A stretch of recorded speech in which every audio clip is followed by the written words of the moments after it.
Yes, the Catalan Dragons are in town and at the scene of that remarkable night in February just 3 years ago. You know, never before has a match from round one of the Super League been replayed under the lights at Old Trafford in October. Could this be the match that breaks the grand final mould?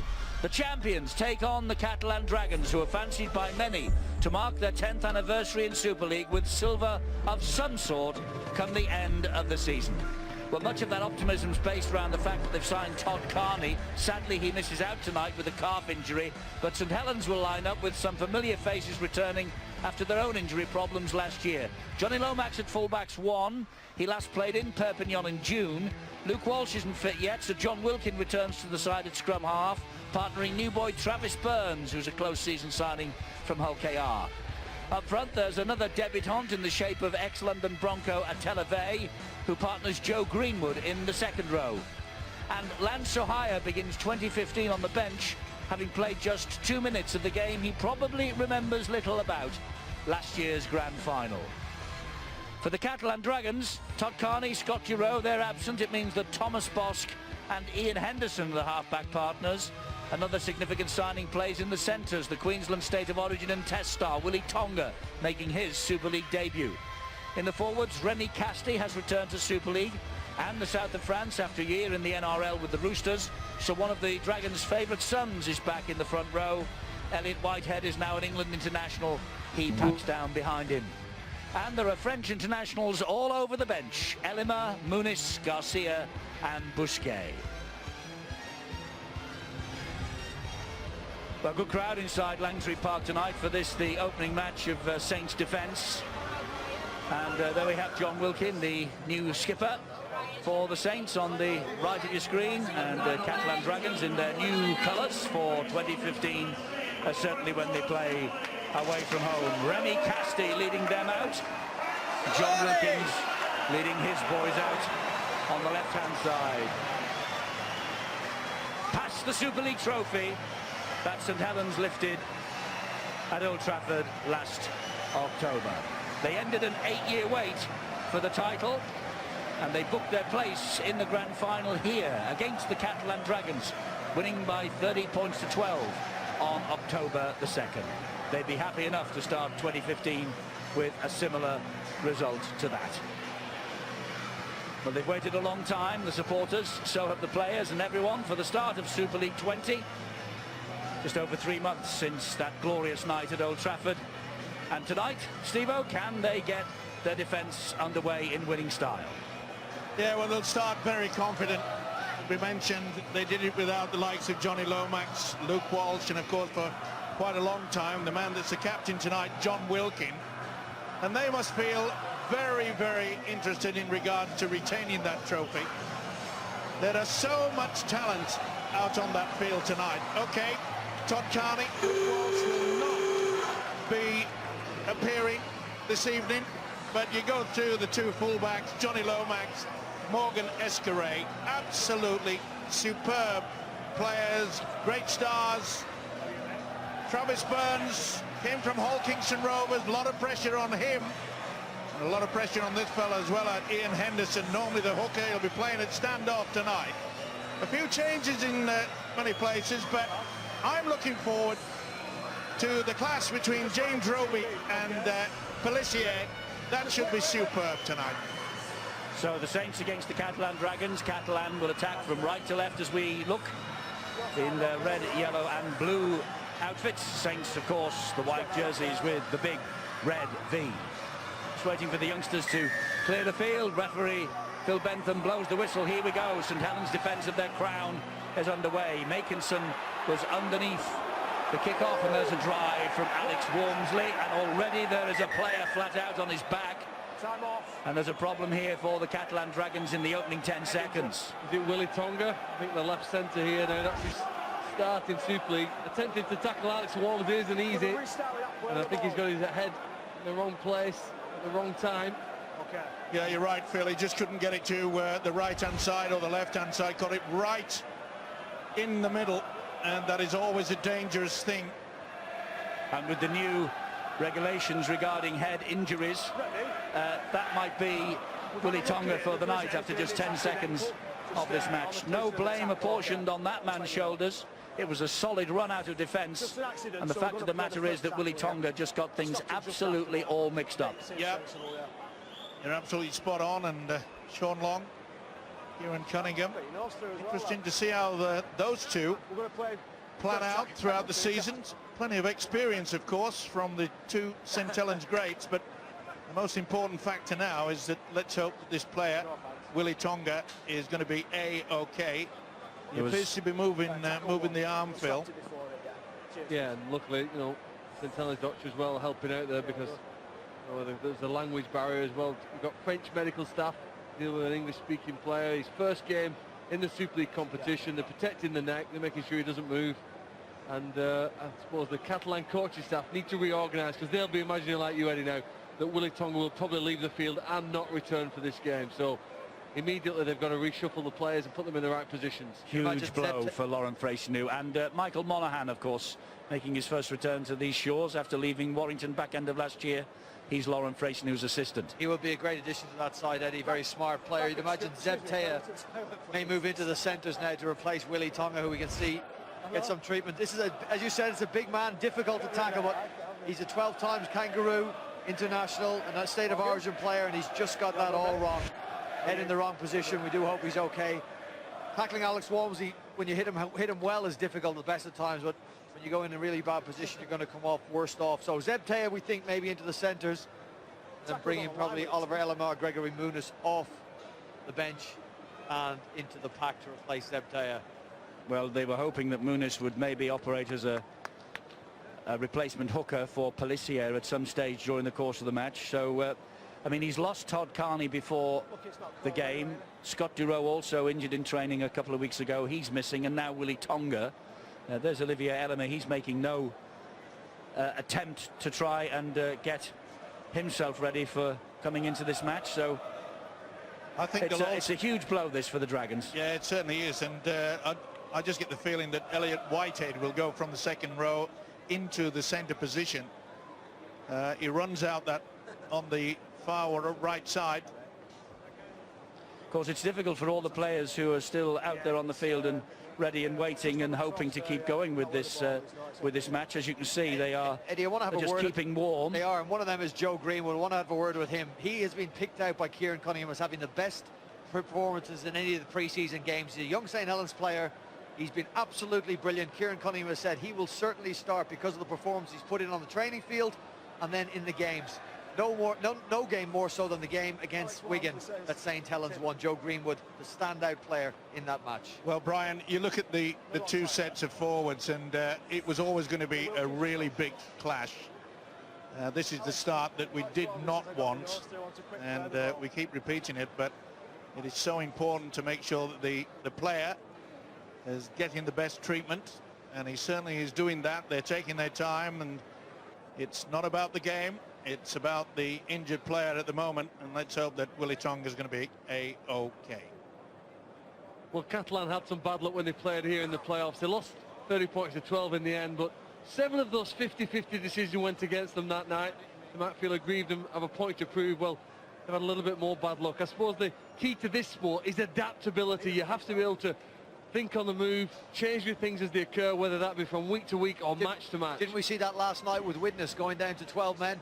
And how well they did. They lost Kevin Brown, their playmaker. They went down to 12 men, and they eked out a draw against the Wigan Warriors. So Catalan Dragons would have been sitting in their hotel, Eddie, last night watching that match. They'll realise they're in a similar position. They will have a full complement of 13 on the field, but they will have one less player to bring on as an interchange. And Laurent Freycinet will have to be thinking quickly now about how he manages interchanges for the rest of this game. And when you think about it, you know, we all talk about who we fancy to go all the way to the grand final. Catalan Dragons are really fancied this year to make a real stab at Super League, get into the top 4 and maybe make it to Old Trafford and the big night. And here they are. They've lost Carney, they've lost Giroud. Now they're going to lose Tonga in the opening 12 seconds of the season. You just can't predict, can you? The one thing you can predict about this sport is its unpredictability. Yeah, it's spot on there, Eddie. And you've only got to look at what they achieved, St Helens, last season, in as much that you've got to look through your entire squad. Injuries are going to occur throughout the season. Everybody is aware of that. I know I tipped St Helens before a ball was kicked last year to lift the trophy. They eventually did that, but remember, Phil, they went through a bit of a period where they lost so many of their star players, especially Luke Walsh. Walsh was in absolutely scintillating form, and I think even the bookies said, well, I don't think Saints can do it without the loss of the trio, Wilkin, Lomax and Walsh.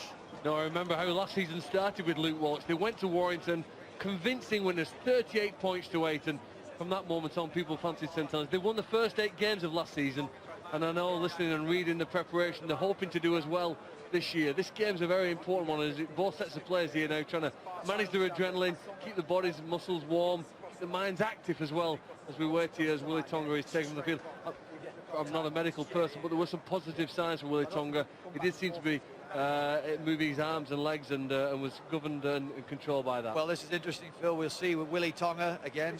We'll all wish him the very best. This will maybe go down as a head injury. You'll see the free interchange card there. Because of the head injury, this will not count as a substitution or as a replacement, so they will get a free interchange. So that will help Laurent Fraisinu in some way when Willie Tonga is eventually carried off the field. You would imagine not to return tonight. Brian, you mentioned the fact that the assistant coach, of course, Michael Monaghan, has retired from Warrington. But what effect will Monaghan have on this young Pelissier? He's always a talented hooker, is a French lad. But the scheming and the experience that Michael Monaghan can pass on to this guy, can he become even better than what he achieved last year? Well, we know what Pelissier brings. He brings a very, very quick play out of dummy half. What Michael Monaghan will do is make that play a little smarter. He'll also need to calm Pelissier down a little bit. Pelissier tends to lose his head sometimes. Michael Monaghan played with a very, very calm head. Very smart around dummy half. I know that Michael Hyam, who was brilliant out of dummy half as well, benefited from having Michael Monaghan at the club, at the Warrington Wolves. The round of applause goes up from the players. Willie Tonga is now carried off the field. Yes, it's not the start of the Super League career that Willie Tonga or the Catalan Dragons would have hoped for. 12 times an international, 8 times for Queensland, 200 NRL appearances. He's had back and hamstring problems in the last couple of years. He came over to the Super League saying he wants to prove any doubters wrong in the Super League competition. Well, the first tackle of the match has resulted in him leaving the field, and a long delay at the start of this match. So the players now who are continuing on, it's a difficult job for them because they've had about 8 minutes and they've tried to keep warm, and as you've mentioned, they've tried to maintain the adrenaline levels, but it's starting again. It's like the first whistle. Certainly is, and you can see that the big fella, Alex Walmsley, is getting himself involved. Obviously the new coach, Kieran Cunningham, wants to get a lot of effort out of the big prop forward, especially give the good 15-20 minutes. That's Morgan Escaray, who was met by a solid tackle from Televe. This now is Ian Henderson, who has gone into dummy half, the first time that the Catalan Dragons have got the ball in their hand. There now is Pelissier. He gets the pass away to Zeb Tea. It's quite clear straight away. St Helens, their defence, talk about a side getting out of the blocks. Look at that. They are forcing the Catalan side into one-out football. The French outfit has yet to get a second pass. They'll get it on this occasion. And that's the first we've seen in this first half. Yes, and that was Thomas Bosk who laid the ball off to Jeff Lima, who plays the ball to Pelissier. Here's the kick from Escaray, but not the best, straight into the arms of Tommy Makinson. Yeah, really could have put it a little bit further over the top, or maybe just drilled it into the ground, but it was so easy there for Makinson. But straight away, Eddie, you can tell this St Helens outfit, they really mean business. Well, it's Kieran Cunningham's first game in charge, this, for St Helens. He's one of 6 coaches under the age of 40. Sean Wayne, who we saw last night in charge of the Wigan Warriors at Widnes, he's the elder statesman of the competition this year. He's 50. And Travis Burns just laying the ball off to Televe. He thought about the little pass to Josh Jones, then thought better of it. Roby infield to Burns again, and here's Wilkin, shaped to kick, then gave it wide to Greenwood. Greenwood gets his hands free and finds Turner, and Turner is just ankle tapped by Pelissier. It's the turnover though. Did they misread the count then? I'm not so sure, Eddie. I think perhaps that Kieran Cunningham would have been quite happy with the fact that, you know, they kept the ball alive. Okay, they've allowed the turnover, but the way that the defence... You just watch this white line now. Bang, look at that. Again, one out football. They've been forced into it, the French outfit. Coming up to 3 minutes on the clock, and still waiting for the first try. We've had the first serious injury here at Langtree Park with the departure of Willie Tonga. During the course of that injury, did you catch a glimpse of Sean Long? It's a brand new look for Sean, isn't it? A very heavy beard. Okay, Josh. Maybe he's been having a word with Kyle Amor as to how to grow it. This is Whitehead who gets the ball wide. Maybe he wants to swim the channel, Eddie. Hold, go. And the ball is with Escaré, left-footed straight down the middle of the field, and Makinson collects it on the fly. They've got to improve in that department. Very difficult though, isn't it, with Makinson, two wingers and a full-back covering that part of the field on that catch. I thought Tommy Makinson was outstanding last season, and an error here from the Saints going to give Catalan a bit of joy here. They're going to get to a chance to see what sort of cohesion they've got attacking the other game as Swift comes up with a mistake. Yes, and here they come with Anderson. I'm not so sure that Kieran Cunningham would have been enjoying that. Why they put a little crisscross move coming on a different angle when all they needed was just 2 or 3 moves up forward. Just take the tackle, settle things down. Now they're under pressure. They are, because that was a good ball from Thomas Bosk. Good movement behind the ball as well. There's another French player on the deck. Thomas Bosk, because he passed the ball, he was hit. It didn't seem late from the angle I was at there. Greenwood, isn't it, who tackles him. Does he lead with the shoulder? Does his shoulder go in first? Is there an attempt to tackle there? Yeah, that should be a penalty. Well, they're in the wars, aren't they, the Catalan Dragons? Yeah, that's definitely a penalty, the shoulder charge. That's a tackle. His arm comes round. His arm comes round. I think you see just at the bottom there, his arm comes round the elbow area, doesn't it, at the end? But it certainly looked from the back that he'd gone in with the shoulder. But I think that's a fair hit, really. I'm not so sure, and I don't think this guy will be thinking that it was fair and square. It looked to me as though the shoulder by Joe Greenwood was sort of moved into him. I can't see anything wrong with the tackle, but there's a great little story in that. This is what ball players have to put themselves through to play at the line. They have to run the risk of getting hit late. The later they get hit, the better the job they've done of bringing the defence in. It's a very brave position. We often underlook that sometimes. They get targeted in defence, and when they're running the ball and playing close to the line, they will run the risk of suffering shots like that. Stuart, safeguards in for kickers and late challenges on the kickers this year. Any safeguards for the halfbacks who go to the line, flick the pass and then get hit late? Well, I think the safeguard is that if it's a late hit, it's a penalty, and I think he was certainly committed, close enough to the tackle there for him to get away with that one. But certainly any later, it would still be a penalty. Well, yet another stoppage because of an injury. This game is only 5 minutes old. Well, not even 5 minutes old yet. And we've had 2 long stoppages for fairly serious injuries. Yeah, Tonga taken off the field on the stretcher. Now it's Thomas Bosk. It's turning into a nightmare, I'm afraid, for Fresneus, the Catalan coach. They don't want to lose Thomas Bosk. He's the all-time record point scorer for the club, 1,266. The guidelines are already now, aren't they? If they're suspected as a head injury, he should be led from the field. And I think that debate's just taking place between some staff on the field at present. Thomas Bosk wants to stay on, but... Well, what's interesting in this is that the French doctor is actually off the field. He's looking after Willie Tonga, and a St Helens doctor's gone on there and said he's got to come off for an assessment.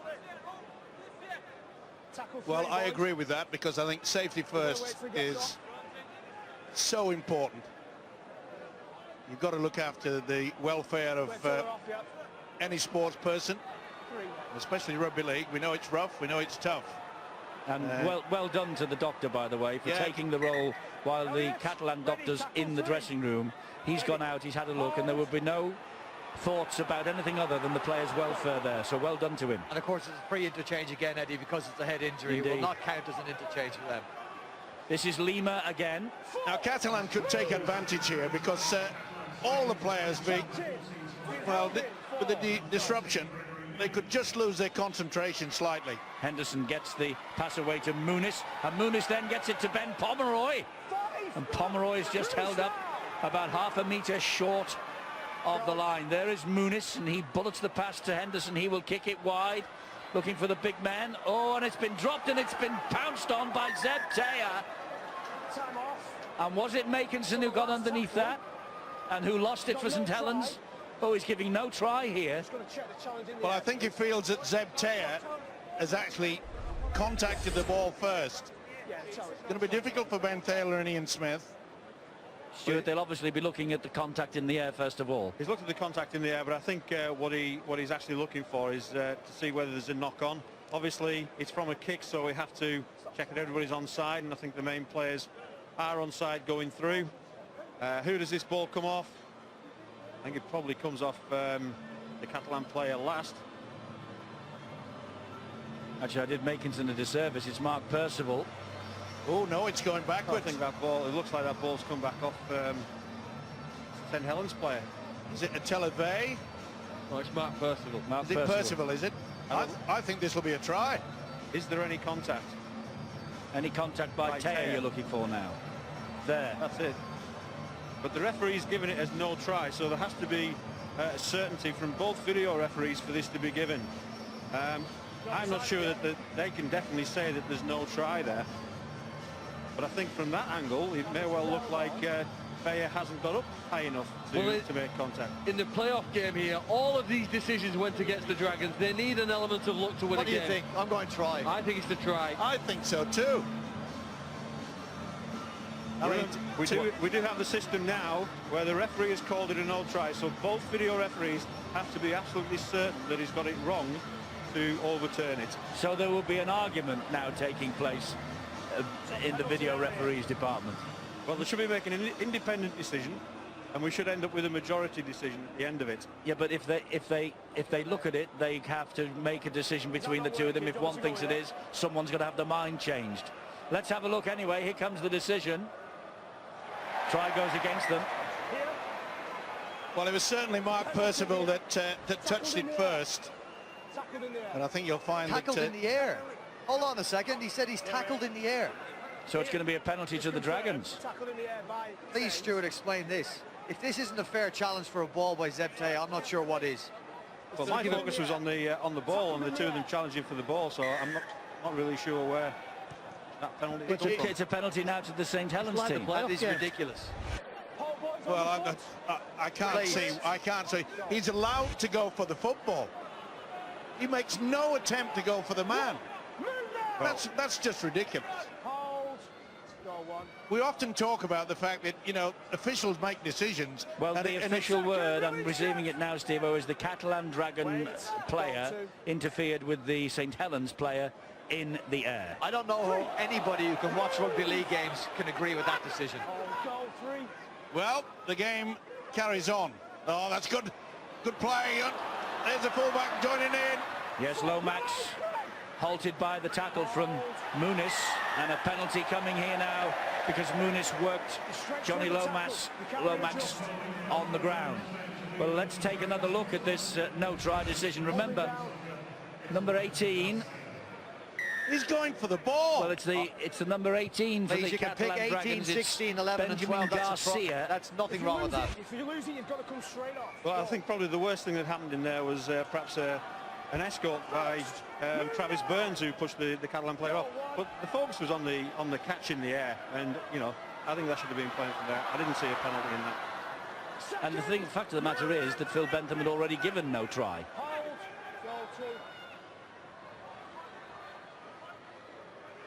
This is Kyler Moore now for St Helens on the back of that penalty. And Roby gets the ball away to Wilkin. Wilkin then to Burns, and the first try for a Televay. On his debut for the Saints club at Televay.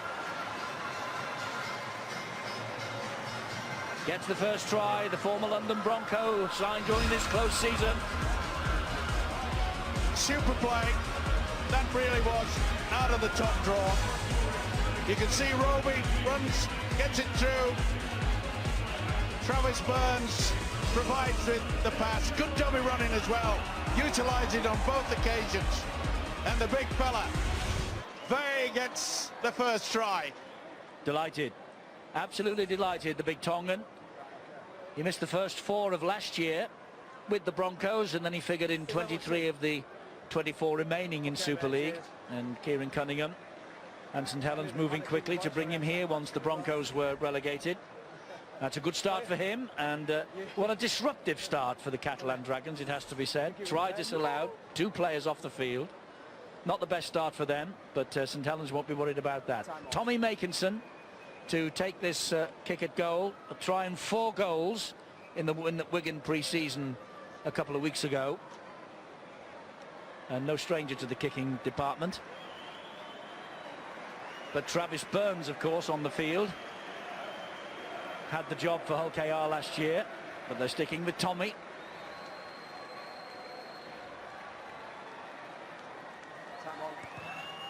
And Makinson adds the extra 2. St Helens lead by 6 points to 0. Yeah, Champions up and running. Good combination.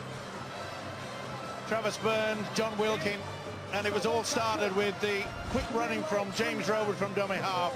Combination, 2 half-backs, that's all you want. Big fella coming out, very short pass. Burns offered it up, and he took it with aplomb. Well, Kieran Cunningham, Sean Long will be delighted with the start that their team has made, but not so the Catalan Dragons. We've got news of Willie Tonga, Bill. Yeah, it's good news of Willie Tonga, well, hopefully for the Catalan Dragons. When he came off the field, he was conscious. He was perfectly aware of what had happened and what he got wrong in that tackle and the consequences of it. They're optimistic that he'll be up on his feet. Whether he'll be back on the pitch, well, that's obviously under assessment, as is Thomas Bosk at the moment. And you mentioned Saints Dr. Simon Perrett's involvement. He's actually been involved, I think, in drawing up these new concussion guidelines, so he knows exactly what the protocol is, and he's helping out the Catalan cause in that respect. Well, good on him for that. 9.5 minutes gone. The Saints are ahead by 6 points to 0, but with Tonga and Bosk off the field, 2 of their main playmakers have gone. And here is Johnny Lomax for St Helens. He was brilliantly fed by the pass from Wormsley. And isn't he on fire, the big fella, Alex Wormsley? Wilkin just drifts the ball over the top Beautiful of the kick. defenders. Unbelievable and kick. is going to be trapped in goal here. Well, we've not been playing for 10 minutes, but it's clear to see that St Helens are going to be equally as hard to beat this year as they were last. I think their attacks look better than it was, obviously, when our memories for the second half of the season without some of the key playmakers. But it's really sharp, isn't it, the way they're moving and attacking and taking the ball forward. The support player, 1 or 2 offloads, have added an extra dimension to how dangerous they can be this season. And the Catalan Dragons, well, after 10 minutes, it probably doesn't get any harder here now. The goal line dropout and 6 more players here to stop 6 more points. Well, the Saints won 8 in a row at the start of last year. They didn't lose until the meeting with Wigan on this ground on Good Friday. Here comes Kyle Moore again. 3 defenders to meet him. Roby, who looks fresh as a daisy after his first real full pre-season. He didn't go on the 4 Nations tour, needed surgery, and so has recuperated from that and has trained the house down throughout the course of the winter. Burns gives it to Lomax. Like having new players this for St Helens, with Lomax and Wilkin and Roby back at 100% fitness. Impressive, though, the way that they're keeping this ball alive. Okay, it wasn't the best pass in the end from Jordan Turner, but the build-up on the 3 occasions that they've applied the pressure on the Catalan defence. Remember, they've scored the tries through Vey, but they're running riot. So you're just having a word there with Jordan Turner. He's been looking a bit groggy since an involvement just a few minutes ago, but he gets the thumbs up. Be allowed to continue. And Catalan now having to try and work this ball away from their own 10-metre line. A big contrast as far as they are concerned to the start of last season for them. Remember, I said the Saints won 8 in a row. Well, the Catalan Dragons lost 5 in a row, and they found themselves in the bottom 3 at one stage. They don't want to start like that in 2015. No team can afford to lose 5 in a row at the start of this season when every minute matters. I've been so impressed with the way that St Helens defence are moving out of the... Look, I mean, that's like 3/4. The forwards are just moving just as fast. Release now. The amount of times that they've kept this Catalan side to one out running. Oh, that's a good charge now. And knocked back. It was knocked back, says the referee, by Josh Jones. I think he got that absolutely spot on. And so Roby will start them again from deep inside Catalan territory. Good ball wide to Makinson. Makinson, oh, he backed himself and the ball found its way into touch. Idea was there. I'm afraid the execution was a little bit off target.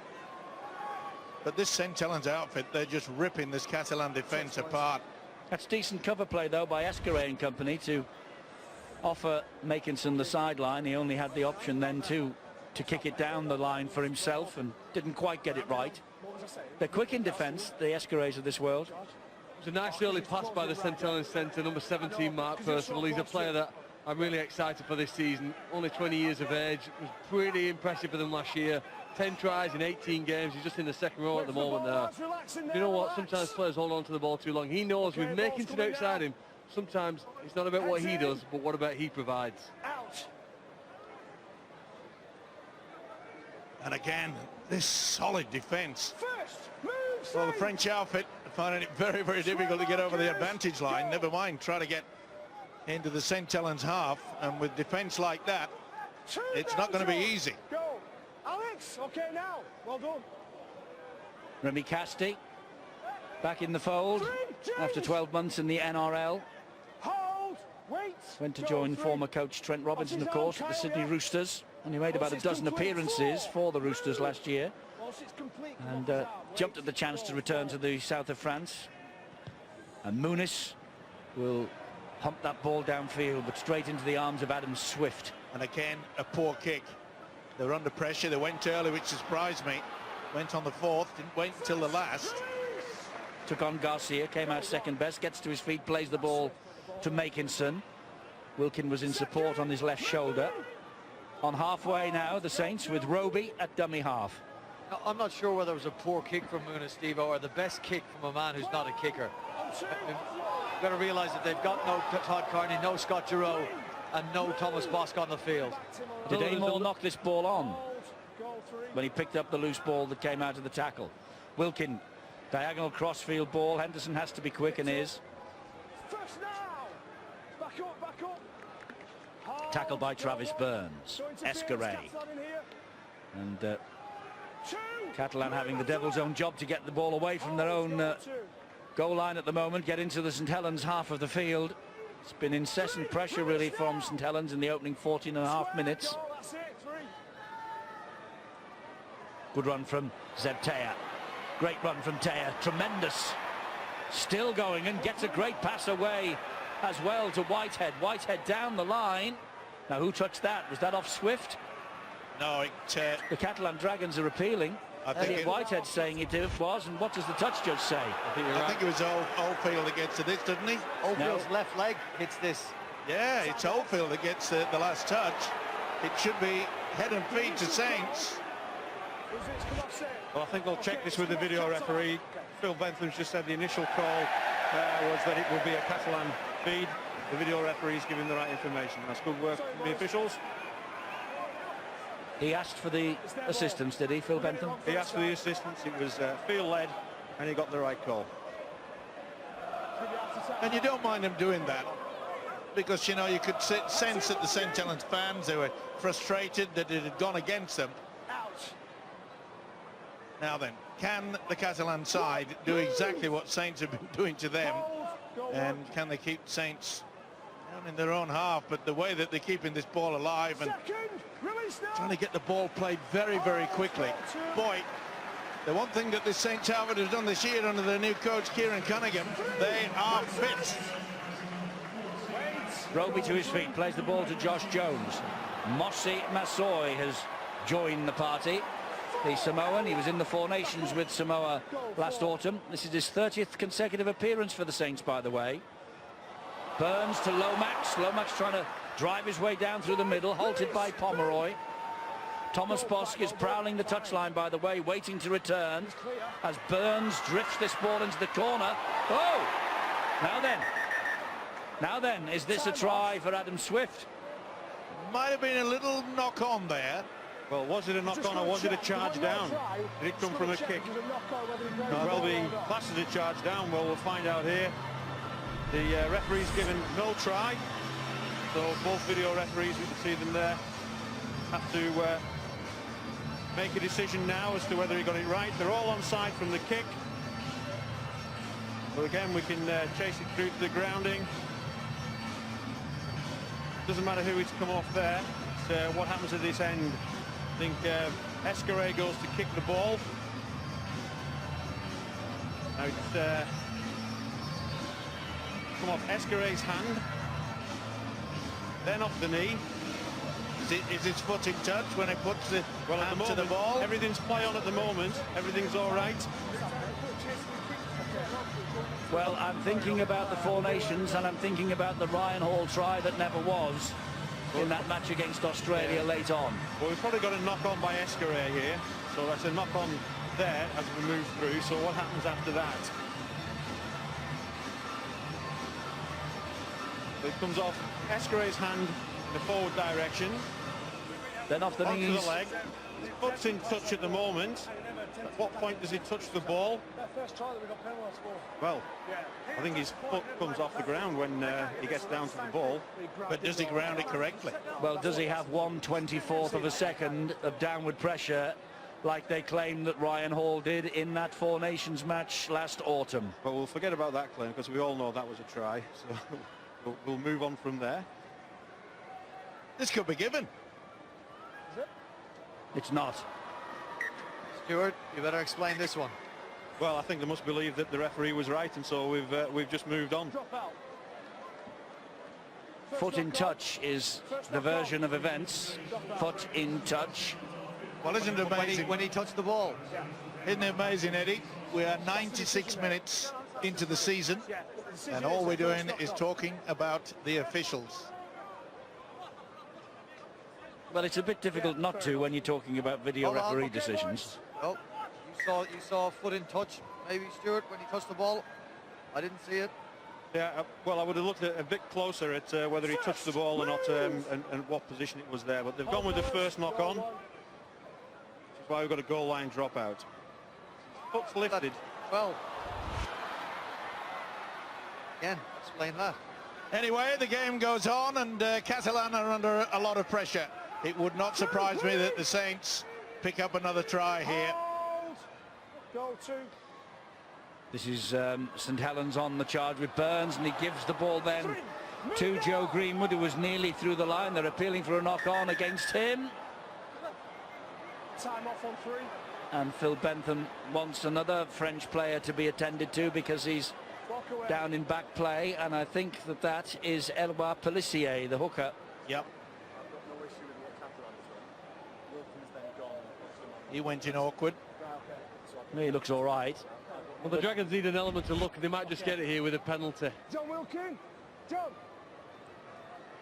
John Wilkin, after this incident, I believe, pushes Pellissier over, and I think he'll be penalised for that. He rolls forward, and the report is that there was John Wilkin's not happy with that tackle. Well, I said ball players have got to go to the line. I'm not sure John Wilkin has to expect what Eloi Pellissier did, jumping into him like that. They do get the penalty. Phil's eyes do not deceive him. Yeah. Okay, Tom. See if we can get this. Yeah, went for a second bite of the cherry, didn't he, John Wilkin? How does John Wilkin push him over, though? It'll be interesting if we get to see another angle of that. First penalty for the Catalan Dragons we've just seen. And boy, they need it as well. They've got to try to just get themselves back into some shape, but it's not going to be easy against this terrier-like defence by Saints. I keep saying it, but they are super fit at the moment. Whitehead It's okay. brushes a couple off. Ooh, he almost got that, but in fact he tried to pass it, and then in the end I think he passed it to himself. Here comes Anderson. That's Louis Anderson, the former New Zealand international. Great defence though by St Helens again. Hold. Go 4. Muniz gets the ball away once more. Casti trying to ride the tackles. Mossy Masoi in quickly with Roby. It's important they get a good kick as well, Catalan. The kicking has been poor so far. Well, there's the kick from Bosk high. It's a good bomb. Claimed by Lomax, and he'll return it with interest here. And he halted because Escaré was offering him the touchline, and he decided to come back inside and retain possession for his team. Turner takes it forward. Smart play by Lomax as well. And they're at the halfway line on the second tackle. Yeah, he realised that there was no way out on the outside. He realised that possession was important. Boy, what about the work from the two prop forwards, Walmsley and Amor? Bosk with the tackle. You'll notice that he has returned from the dressing room, so plainly there wasn't a major problem with concussion for him. Still no sign of Willie Tonga, of course. Mossy Masoi stopped dead in his tracks. That takes some doing, and it was Remy Casti who did it. Travis Burns. Burns then to Vey, quickly through the hands and forward to Percival. Yeah, just a little bit too smart. Probably buoyed by the fact he scored the first try, Vey. I've got to get in position. Let's get straight down to Bill. Yeah, Thomas Bosk got back on the field of play just in the nick of time, and there's a 15-minute window for his assessment if it's to be a free interchange. Literally, the seconds were counting.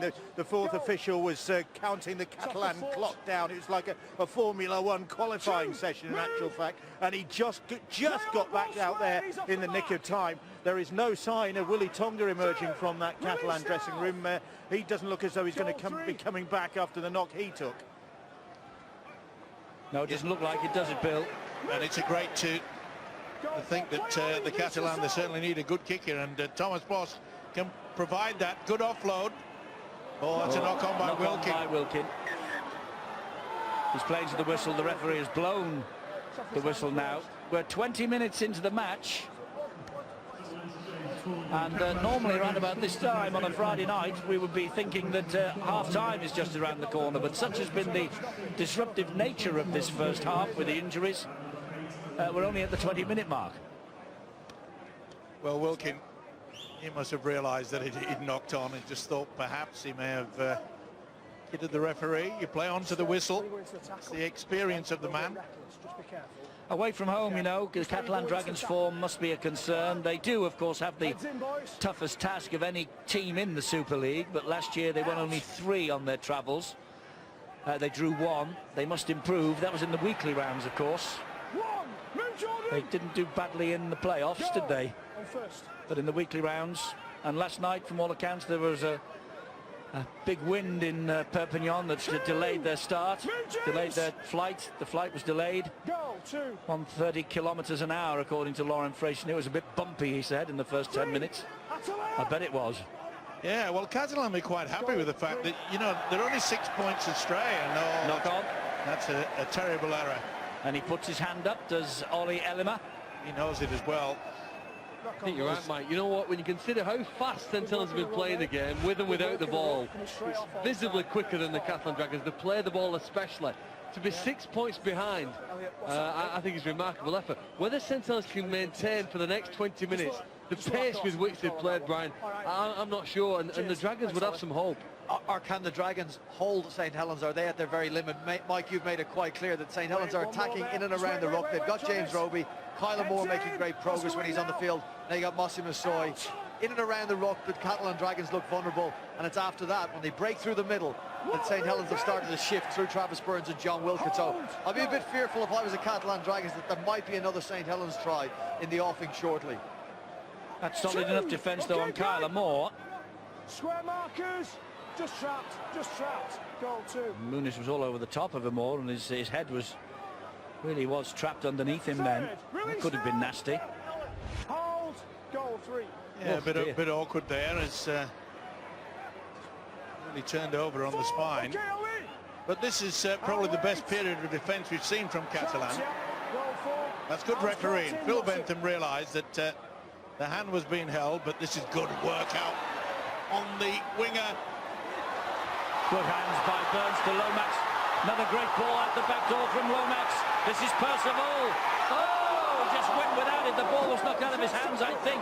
Yeah, it certainly was. That was try time. And talk about getting away with it. Well, if they want some fortune, some good fortune, they've just had it. Good play, wasn't it, by Thomas Bosk? Realised he couldn't tackle him, just went for the ball.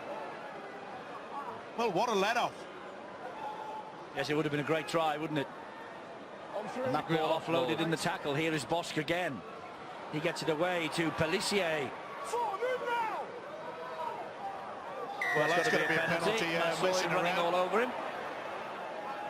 Roby just delaying, letting go as well.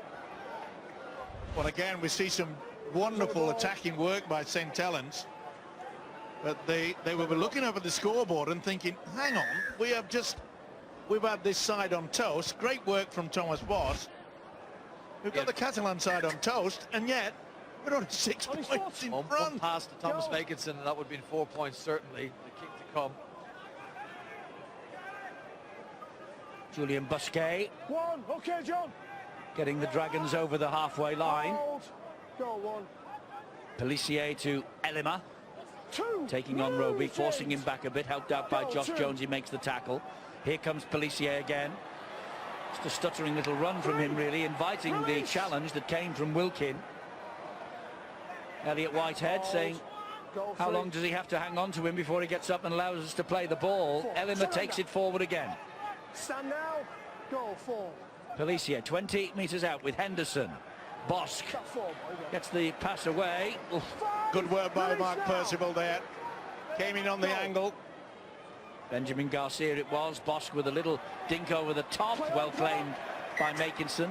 Referee says play on. Did he jump from the field of play?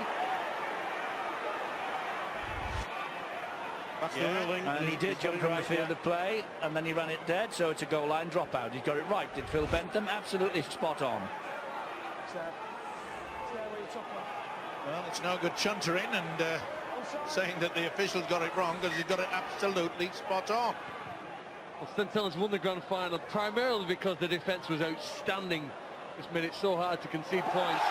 And here they're going to have another defence there. Was there a knock on there? No, he said it went backwards as Busquet picked it up. I think they're fortunate. They got to be careful, Saints. This Catalan outfit have started utilising the big forwards. They're getting over the advantage line, something they failed to do in the opening 10-15 minutes. Here's Escaré, gets it away to Zebtea. Tackle low down by Percival. Escaré again. Here's Henderson. Henderson then to Garcia. Garcia gets the Dragons to within 11 of the line. Pelissier wants the ball quickly. This is Muniz. Muniz then to Bosk. Back on the inside to Julian Busquet. Impressive off the bench last year. Impressive again tonight. Bosk dabs it into the in-goal area. Races on. Lomax to the rescue. Yeah, it'll be a dropout underneath the sticks, and slowly but surely the Catalan side are getting into their shape. That was a neat little kick through by Thomas Bosk. See quite clearly that Lomax got the hand to it. So, for the first time in this first half, Catalan get the second set of 6. You'd have to be patient, don't you, in this game? They're certainly applying the pressure now at this end of the field. And I think with Thomas Bosk, he's the key danger. But so far, the concentration from St Helens' defence has been outstanding. They've got good distance on this kick. And I think everything really revolves around Thomas Bosk. Busquet will drive it in, make some good ground. Lifting Ateleve off his feet, stopped by Travis Burns. Pelissier and Muniz, good on his feet is Muniz. Burns and Roby doing the job. Pelissier again. Comes down the left channel with Garcia. Well, this is the chance for the Catalan Dragons now. 2 goal line dropouts in succession. Zebtea gives it to Bosk. Bosk then to Elima. Solid St Helens defence again, 10 metres away from their own line. The hooker Pelissier off the ground and finds Henderson. Henderson then to Bosk. He delayed the pass and had to take the tackle. Well, there's a collision in back play as well. Pelissier again. Escaré. Oh, flick, bing, bang, all over the place. And Lomax. Was it accidental offside, as the referee called it? No, it's okay. I saw it. It's accidental offside. So it's head and feet again to the Catalan Dragons. It's better than a goal line dropout because you're only 10 metres from the line here now. My word, it's the ricocheted away. Accidental offside. Well, Actually, he plays at that. It's not accidental offside at all. That's offside. That should have been a penalty, shouldn't it, Stuart? Well, yes, it should have been, but you know, it all happens very quick. We've seen that in slow motion. Phil Benton would have seen that as just a collision. It's not like somebody caught the ball where he would have definitely known that they would have played it. But you know, technically, you are right, Eddie. It's good to see the St Helens players back on the try line here, Eddie. I like to see space from scrums. We see the best tries if they're given space to attack. But look, they're already up. They're supposed to be back farther than that. Henderson wasn't the best pass. He had to stoop and pick it up really and stop the momentum there. We need a little bit more from this fella, Pelissier. He's got to start asking a few questions. Oh, he won't be doing that way, but he finished up in possession in the end. Move! Goal 2. Henderson, who that ball was knocked out as he went for it. Back to 6. Should be 0 in the tackle count. No, he's not made the signal. Phil Bentham, he's ruled that was just simply a mistake. Here is Henderson again back on the inside, and Roby tried to nick that, and that's gone backwards. And I think that did come off of St Helens' hand. That should be wiped down. No, the tackle count continues on. Well, there certainly was a touch by a Saints player. Either way, this is Busquets. Pelissier, go on his own, throw the dummy. They're underneath the sticks, the Catalan Dragons. Can Pelissier do something? Gives it to Bosk. Bosk hoists it high, and Jordan Turner knocks the ball dead. It's another goal line dropout. This pressure is incessant. Certainly is. Good work by Turner, though.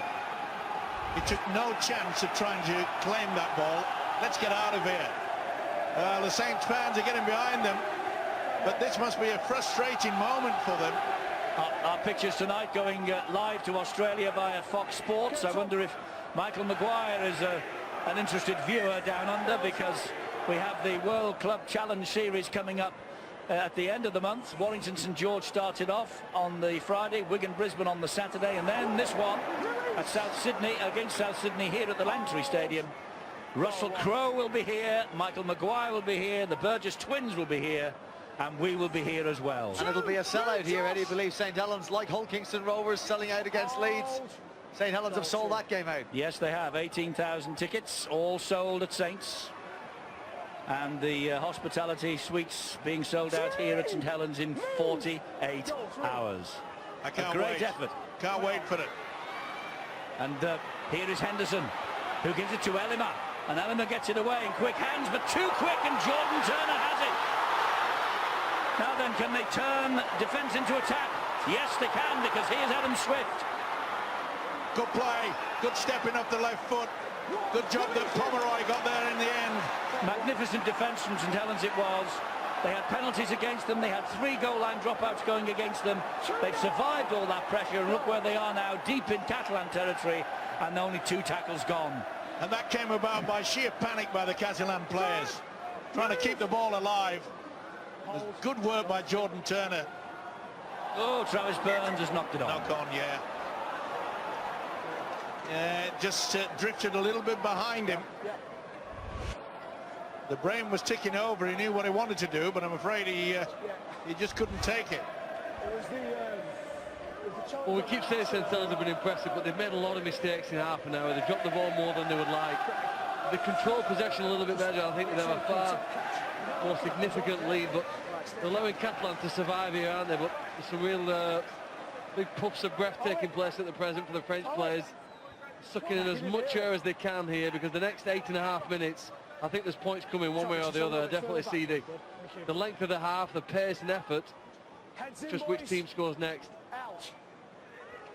I think I'm with Steve-O, you know, because 6-0, St Helens leading. Catalan Dragons will be delighted with this scoreline. I think Saints said, you know, though, here, that's why they push here. There'll be another surge and effort to get that second try. For all of the dominance in the first half, it needs to be reflected on the scoreboard when they go in and listen to Kieran Cunningham's half-time message. Muniz for the Dragons, inching them towards halfway with 3 men around him. Pelissier gives it to Henderson. Henderson then to Zeb Taya. Taya gets it away to Henderson again, who's there in support. It's a flat line, though, that the Catalan Dragons have got in support of Henderson's run. Yeah, it was good work by St Helens defence. You know, they came in, they call it the umbrella. They come around on the outside on that far section. Oh, that's a knock on by Lomax. Oh, he's furious, and he's every right to be. He was under no pressure whatsoever. And, well, St Helens are making it very hard for themselves. Escaré just with the kick to the corner, just trying to buy a bit of land. They And can't, but then the mistake. You know, I get the feeling that these St Helens players realise that they're making so many breaks. They're getting over the advantage line. They've been in total control when you think about it. And yet, and I know we keep saying it, but they talk about Kieran Cunningham giving him a good talking to at half-time. Fresinu must be saying to him, listen, if we get a quick try, either before half-time or just after it, it's game on. There's no Todd Carney, no Scott Duro, no Willie Tonga for all but the first 20 seconds of the match. Bosk lays the pass on to Pomeroy. Pomeroy, a man who played alongside Todd Carney at Cronulla previously. Penalty here to the Dragons. Well, they were messing around. They had it long enough. They had a leg up in the air. The official, Phil Bentham, was saying release. They ignored him. Elima trying to spin his way to the line. Olivier Elima. And Pelissier waits. Gives it to Muniz, and it's a penalty. They're all offside at the play the ball, actually. None of them are over the line. Well, Atelave is not a fast player, and you can see that Turner, he'd gone. Most of them had gone. So here they come again, the Catalan Dragons, with yet another set of 6. And Muniz, under the considerable weight of Vey. Pelissier to Henderson. Knock on, and a free play. But Percival's been called offside, that's why they've gone back for the penalty. So a penalty to the Catalan Dragons. Well, that's 3 penalties in a row, isn't it, that St Helens have conceded near their own line? Yeah. Don't they make that gesture with their hands then, Stuart, after 3 penalties? Well, it's very quick. The referees? I do know Percival's been called 3 or 4 times by the touch judge, and that's why he's been penalised. Well, Percival was nearly in the Catalan line. It's 5 penalties in a row. But there's no team warning. Well, St Helens will be happy for this rest while we have this chat here. I'm sure Catalan would like to get on with the game. And that was good work by John Wilkin. Good experience. Went to the official, needed a little bit of a breather to get themselves sorted out, and he's got it. Bosk pops it up to Busquet. Richards, they stand their ground. Burns round his legs. They've got to look at Thomas Bosk being the man that can create something. Henderson, short ball. No way through for Greg Muniz. Where's the fullback? Morgan Escaré. Pelissier to Bosk. There he is, Escaré. Good on his feet. Only Joel Monaghan last year scored more tries than Morgan Escaré. 29 he got in the Super League. Only Joel Monaghan of Warrington got more. Elima.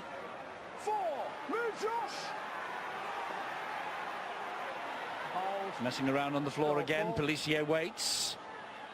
There's Whitehead, England international now. Could have been after a his flop. first cap in Dunedin. John Wilkin came in very late there. That looked a flop to me. Escaré. Back it comes to Bosk. High kick into the middle of the field. Claimed by Lomax. Well, Travis Burns has just taken the Catalan player right out the way. And he's well done, Phil Bentham. He's picked it up. That's Well, 6 in a row. 6 in a row, yes. And now they're on a warning. Here The we team is go. on a warning. It takes 6 penalties, now we know. Well, I thought he'd give them a warning beforehand when Wilkin came to one. Just from that Taya, Percival. Taya. Loses ball. It's stolen. 7 in a row. It's got to be in the bin, somebody. It's got to. See you later. He said, what for? Hang on. 7 on a row?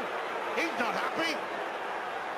Well, we've had stop, start, 7 penalties on a row. We often say that if you get 3 in a row, you'll score a try. Surely they'll get over this time with 7. Richards, the man who's in the sin bin.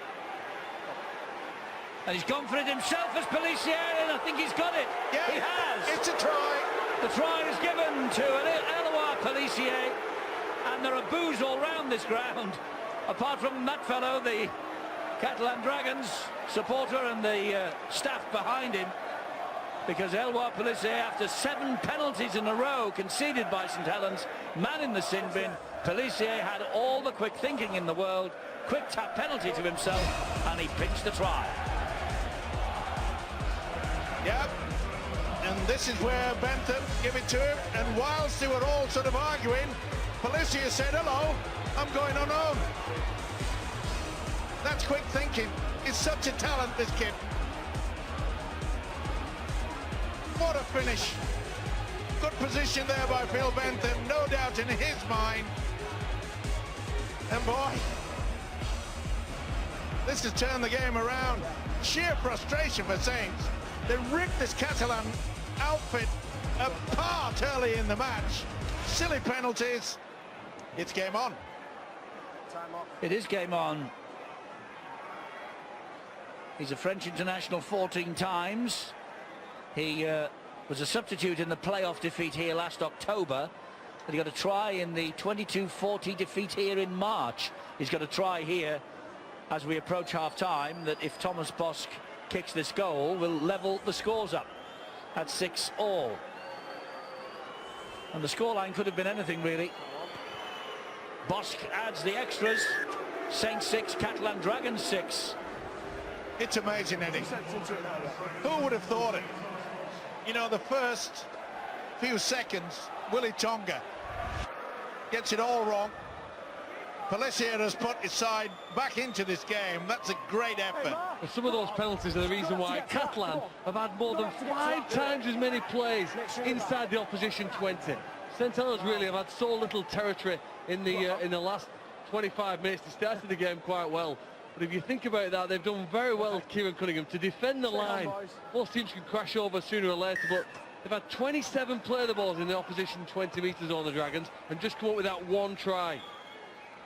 Well, you got a glimpse there of Kieran Cunningham, one of the greatest hookers that ever played in the Super League and played this game.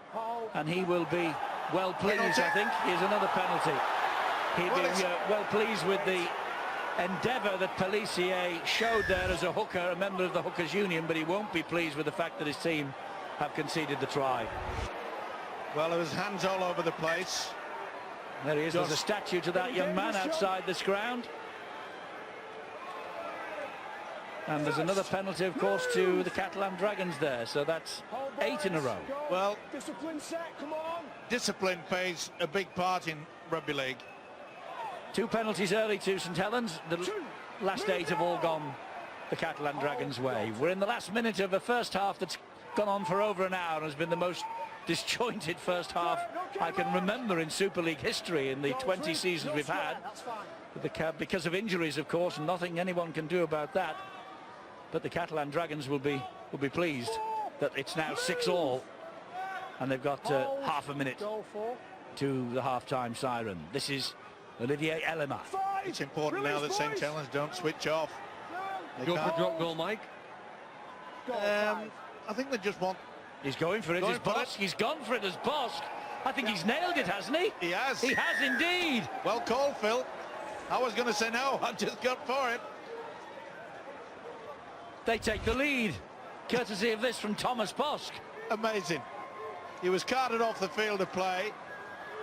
It looked like it was turning out to be a nightmare for the French outfit. There's the half-time siren. Right on the stroke of half-time, the Catalan Dragons take the lead by 7 points to 6.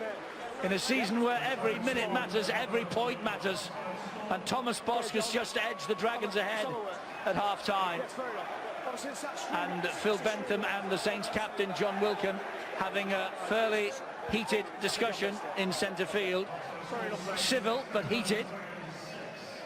And Phil Bentham and his officials wait for everyone else to leave the field, and you can hear in the background what the St Helens crowd think about Phil Bentham's performance. But hey, he can only referee what he sees.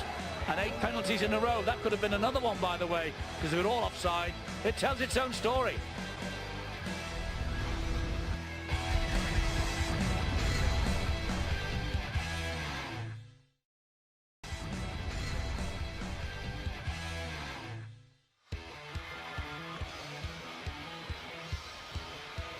Well, a brand new show on Sky One to tell you about now, aiming to find the best pub quiz teams from up and down the country.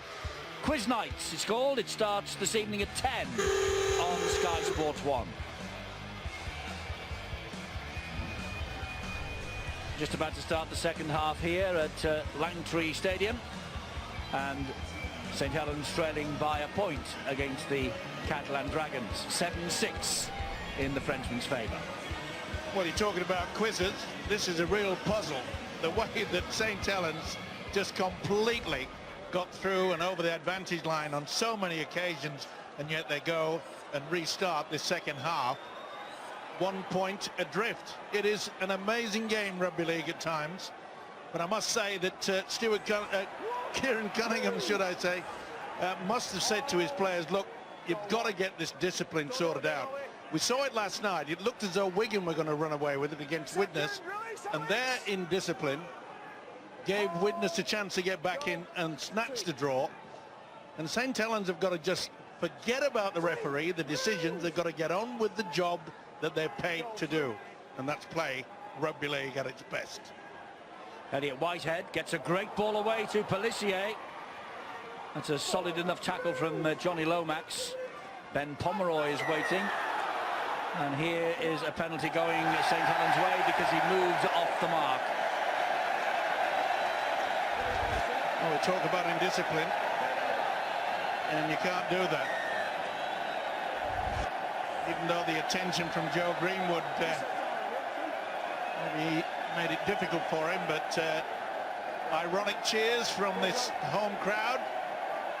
Yes, the first penalty going St Helens' way in a while.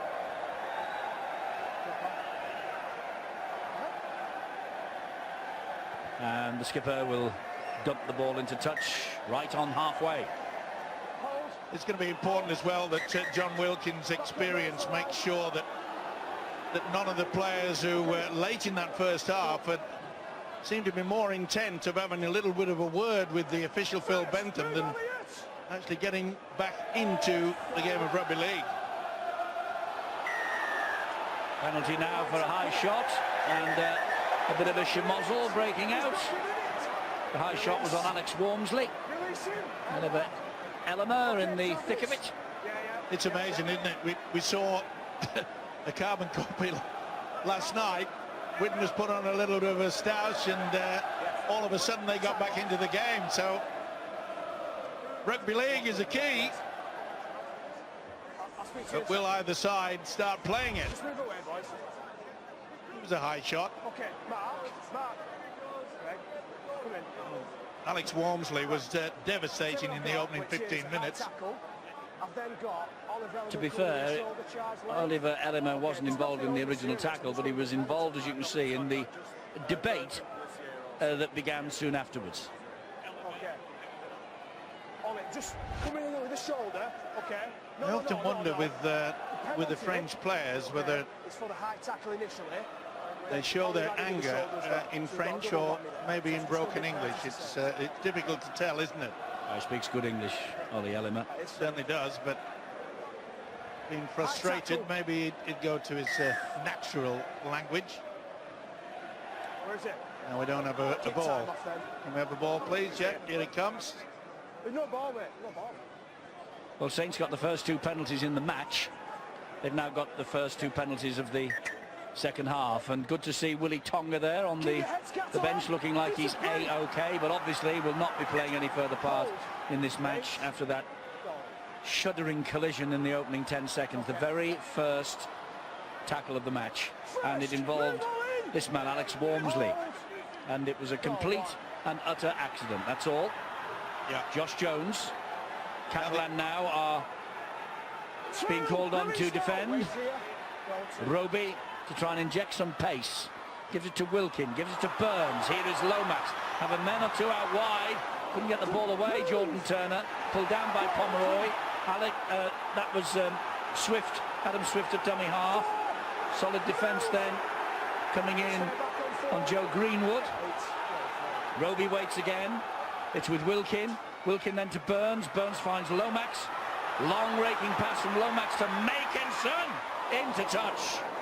Escaray is hurt, Escarret put his body on the line to save that 4 points with Zeb Taylor. Did he ever? And he's not the largest player, is he? He saved a certain try, that's for sure. Pretty good rugby, wouldn't it, all the way around? The skill to get the ball from one side to the other, the commitment to prevent him from scoring. Pretty good start to the second half. It was close in the first half. And the effort from Thayer and Escarret, well, that saved a try. And I think the aggression showed by the Catalan Dragons in some of the defence early on. Is that a shoulder charge? Well, I think Escarret's probably clashed heads while carrying out a shoulder charge. Tim, you come on, please. Yeah. Suddenly his arm is tucked in at the side and he goes in with his shoulder first. Well, they're going down like flies, aren't they, the Catalan side? The players have taken quite a lot of punishment. Okay, where is Escarret? Morgan. No. Well, they're going to give a penalty here against the Catalan Dragons. Have the touch judge seen that again on a replay on the big screen? Are they allowed to do that? Well, the touch judge has come on and reported it, so how he's got the information. He's seen that live then, has he? Well, he must have seen it live. He's come on to report it. Well, hang on. If you're going in the same direction, and I got the impression that Escarret has certainly turned his body, you could use the shoulder charge. Yeah, it's only if you're chasing a loose ball you can do that, Steve. It's, if you're going into the tackle, you've got to tackle with your arms. Well, that's a debate for later, because here is Jordan Turner, and he gets the ball down eventually. Yeah, that's a try. And Phil Bentham puts the arm out, but he's got to start have a very keen eye on this game, because it's about to erupt. They may calm down through the fact that Jordan Turner has scored the try, but you could feel it bubbling. There's a lot of animosity out there, a lot of words being spoken. Escarret saves the try, gives away the penalty, and Saints again showed their masterful play. What a beautiful offload by Johnny Lomax. And then it was all on. Watch Lomax come into it. Just pulled in Pomeroy, and it was enough there for them to get over for the try. Good combination, good solid work, and the final pass from Lomax was superb, and Turner had enough wherewithal to get the ball down on terra firma. Could I just press rewind for a moment? Are we all convinced that that was a legitimate penalty against Morgan Escarret? I don't think it was, no. I think Zeb Taylor was trying to tackle him, and I don't think he could get into a position to do anything other than what he did. I think they've had some very tough calls on this ground on the last two visits. Well, I think you could look at it as a tough call, but, you know, if you look at it from the position he's in, his arm's tucked in at the side, and his shoulder makes first contact. So, you know, that's the definition of a shoulder charge. Eddie, what's interesting is twice St Helens shifted the ball from one side of the field to the other. The first ended with this, Morgan Escarret conceding a penalty for what was called the shoulder charge. The second they scored a try. I'm sure when John Wells has a look back in the analysis, he'll see that Catalan Dragons were left with too many people on the short side. So when the try is conceded by Catalan out on their right-hand side, it's because they had players on the left clocking off, being too greedy with numbers and not pushing across and being honest. So sometimes it's the players out wide that get exposed, but the problem lies on the other side of the field. Makinson will, I was going to say miss, and he has missed, but it took an almighty swerve back towards the post at the last moment. St Helens lead by 10 points to 7. Another interesting fact about that penalty that was given against Morgan Escarret, it was 53 seconds before Tim Roby intervened with the referee. I'll leave it at that. We can't cast any aspersions, but the fact of the matter is it was 53 seconds after the tackle before Tim Roby came on the field and spoke to Phil Bentham. Are you saying that he's had information? I'm saying nothing, only the fact that it was 53 seconds. It's a long time. You couldn't see it live, it was too fast anyway. Let's get some news on Willie Tonga. He looks all right, Bill. Yeah, good to see him out. He's sitting there on the bench between Todd Carney and Jason Materi. and the word is that he's okay, there's nothing broken, and they're hoping that he'll be involved in their first home of the game of the season against the Castleford Tigers next weekend. But I was talking to Bernard Glash, the Catalan Dragons chairman, at half-time, and his mind was going back to 2009 and the first game for Jason Riles, who was their big close season signing. First tackle of the game, Jason Riles got it all wrong, and he was out for 5 months. They're hoping the same isn't going to happen to Willie Tonga. They don't think it is. Well, you might have noticed sitting alongside Willie Tonga on his left-hand side was Todd Carney. I'll tell you, Eddie, he can't do anything, Todd Carney, but his teammates have got the ball in brilliant position. If you've conceded a try and suddenly the opposition, who scored, cough up possession in such a good place, well, you'll lift as a side. Tackle, mate. Tackle's called. Tackle 2. So play the ball, go back and play the ball, he says, and that's right. He didn't move off the mark. He thought that the tackle had not been called held. Catalan quite happy to, yeah, get a good offload, but it appears to me that Catalan know that they could win this game right down the middle. They've got the big set of forwards. There is Todd Carney, arguably Super League's biggest name, signing from Australia. Jamie Lyon, of course, of St Helens those years ago. You could argue that point as well. That was a great tackle by Percival there. It had to be. Here's Lima. Once upon a time with the Wigan Warriors, the Lance Todd Trophy winner at Wembley, Jeff Lima. And that is the try line that St Helens are defending. And Pelissier will pinch one again, He's lost it. He's dropped it. The referee had a very close look at this. Oh, he's dropped it, sadly. But it was a good run by Pelissier. Remember, he foxed St Helens. He's given no try. He wants the video referees to check the grounding. I think he's lost it. If he's given the green light here, Stuart, it will be his second try of the match, of course. He will, and I think this should be fairly straightforward. It's just a pure grounding situation. Has he kept hold of it? No. It looks like he's lost the ball there. Well, that'll be a great relief, because this guy foxed him in the first half, and he's lost control there. His hands come down the side of the ball.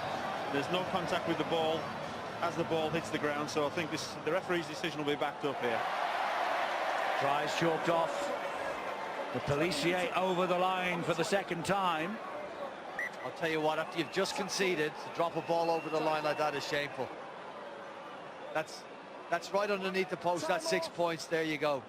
When you're doing it so tough.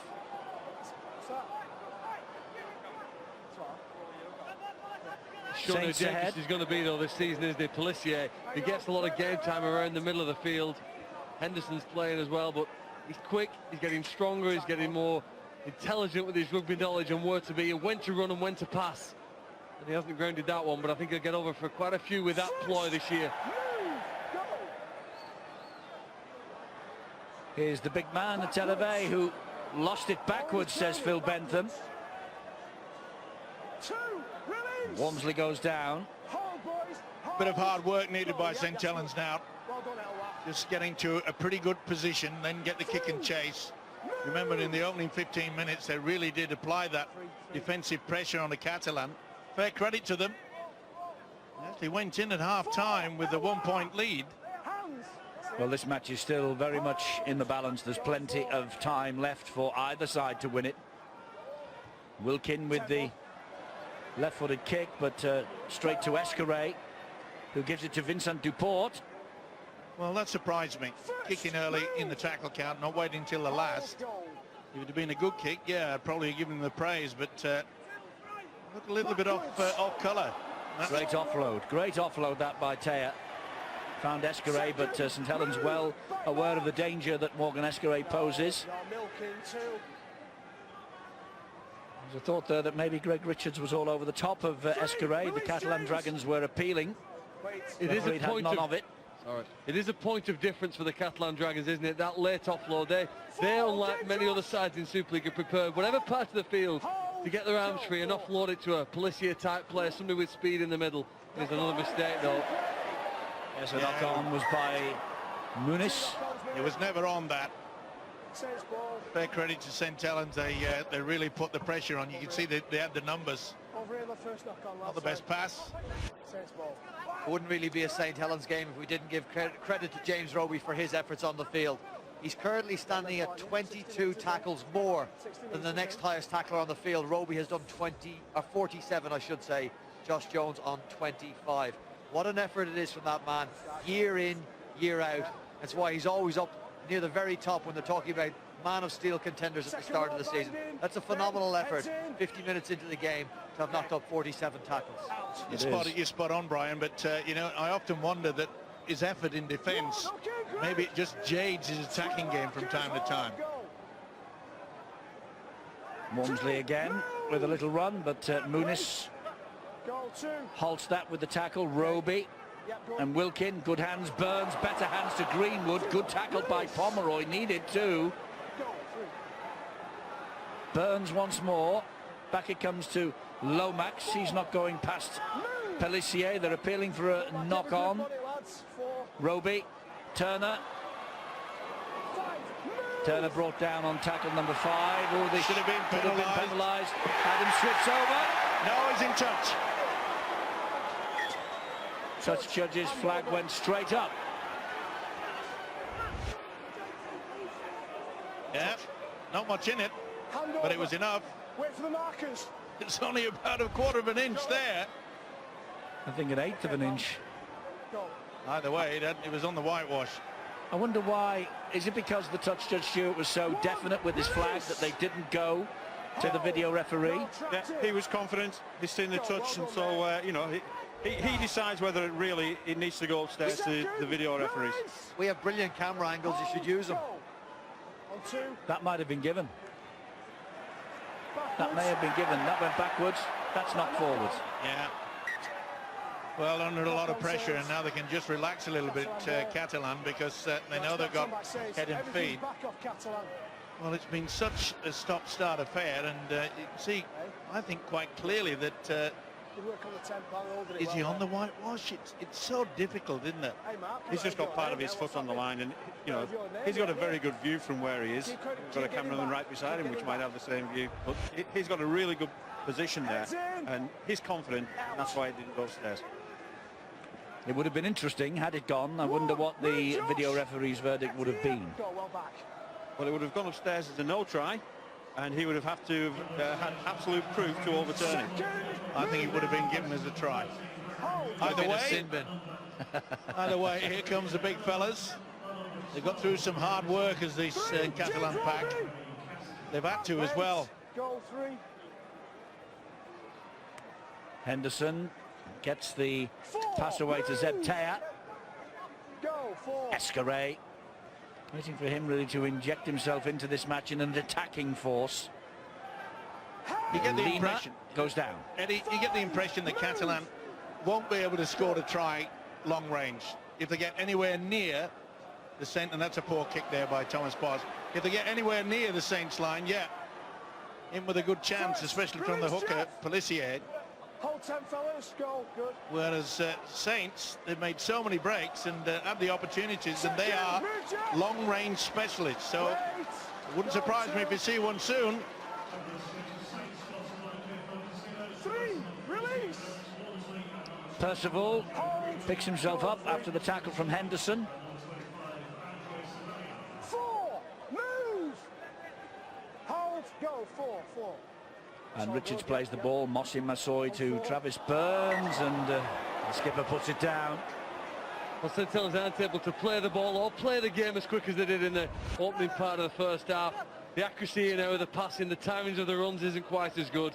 And I think it's going to be a low-scoring game at the end of this match. Catalan's defensive improvement, I go back 12 months. We saw them play a whole opening game of last season. They conceded 36 points. They could score plenty, but they couldn't defend well enough. And in fact, the first 5 games that you said that they lost, they conceded 200 points in that losing streak. They were so porous in defence. Tonight's not that case. If they have a patience, they're going to get up and they're going to have a chance to get some points and possibly win this. The Dragons should be fresh. They made 154 tackles. St Helens at this stage 236. Dragons have had all the ball. More sets than St Helens as we presently stand. They should be relatively fresh in attack. 3, move. Just saw the two matches that we've got for you next week going through the bottom of the screen, and the new season of Boots and All starts on Wednesday, Sky Sports 2 at 8 o'clock. 8 o'clock on Wednesday. Thomas Bosk spreads this pass to Henderson. Henderson with a nice little chip through. Well picked up by Makinson, and under pressure from Zebtair, he manages to stay in the field of play. That was a crafty kick as well. Super League full-time will have all the tries from this opening weekend. Monday at 8:30, Sky Sports 4. Each and every try from the opening 6 games of Super League 20. Got to be careful now they don't give away a silly penalty. Kick and chase, they got their defence pretty well organised. As a young player, we're going to see a bit of, I think, the St Helens this year. Andre Savelio is just going to play the ball. He has made an impact in the games when he's come on as a substitute pre-season. Hoping to do that well here now as he backs up with the Johnny Lomax. Good hands. Turner, they're flooding forward. Turner through Escarelli. Lomax in support. And Oldfield did well to bring him down. Oldfield could be in the bin. Penalty, he's got to go. Professional foul, got to go. But that's where St Helens can be so dangerous. The long-range effort. It was a beautiful little offload, wasn't it, by the skipper, John Wilkin, that created the gap. Look at that from Wilkin. Turner did everything right. It looked as though Lomax was going to get through there, but Oldfield, he knew. Quick play the ball, it was all over. It could well be here. Big fella's going. Big Mossy. Lost the ball. Knocked on. It's been taken out of his hands. Ian Henderson seemed to be all over this one. Yeah, no doubt about it. And chance to try for Savelio. He's just on the field, the young man. Well, the Catalan Dragons pinched one from a similar situation in the first half. And St Helens, in the shape of Andre Savelio, on his full Super League debut tonight, Savelio, and he's come up with a try, and he was dancing when he dropped that ball over the line. That's a great moment for him, only 19 years of age, just on the field, and he's come up with a try for the Saints. Smart thinking. And again, it happened so many times in that first stanza where Saints made good progress upfield, and then they wasted the opportunity. But on this occasion, this is where Oldfield gives away the penalty, puts him in that position, and you can see that the Catalan defence all over the joint, no doubt about it. Henderson, the culprit, and Savelio, bang, simple, sheer weight, well finished. And Kyler Moore was as delighted as Savelio himself when he touched this down. Punched the air with delight. Savelio gets the try. He's a big unit. We'll see a lot from this guy. And you know, that's the one thing you can expect from Kieran Cunningham and Sean Long. The youngsters are going to get their chance this year, both Kieran and Sean and Mike Rush. Of course, they know the value of the young players they've got here. And here's one who has blossomed over the past few years himself, Tommy Makinson, only 23. There's half a dozen players in this St Helens side, aged 21 years and under. Makinson has missed with that conversion attempt. So it's not as convincing yet as it might be. 14-7. That could be a real opportunity for Catalan to fight back. 7 points is not a deficit that you say you can't get back, but good play by this youngster. Came on the angle. I get the impression he enjoyed that. 3 times he was a substitute in Super League last year. Former England under-16 and under-18s international. That seemed a little stop-start at times, Eddie, in this game, but we've had some swings. Cast your mind back 10 minutes ago when Pelissier's dropped the ball over the line.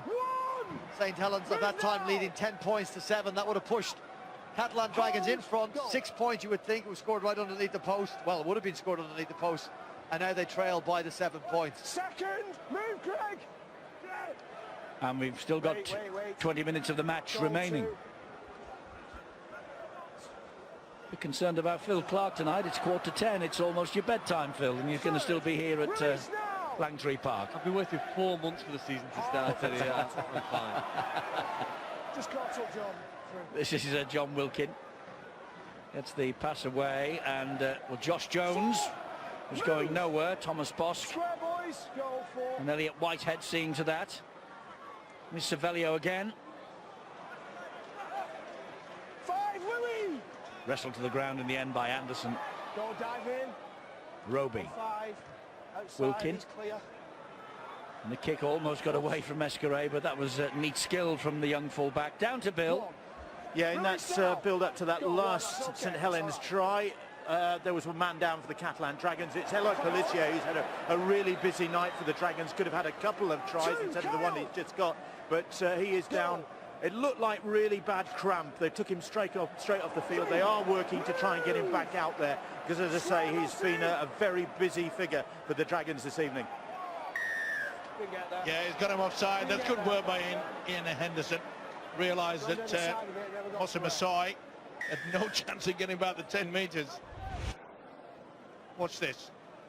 This is real skill from Henderson. Got you. They got a huge chance in this game, the Catalan Dragons. You suggest they need to, at the very least, get a kick at the end of this set. Get to the end of the set if you don't score. Put a kick in, put St Helens under pressure, but do not give the ball early in this set back to the St Helens side.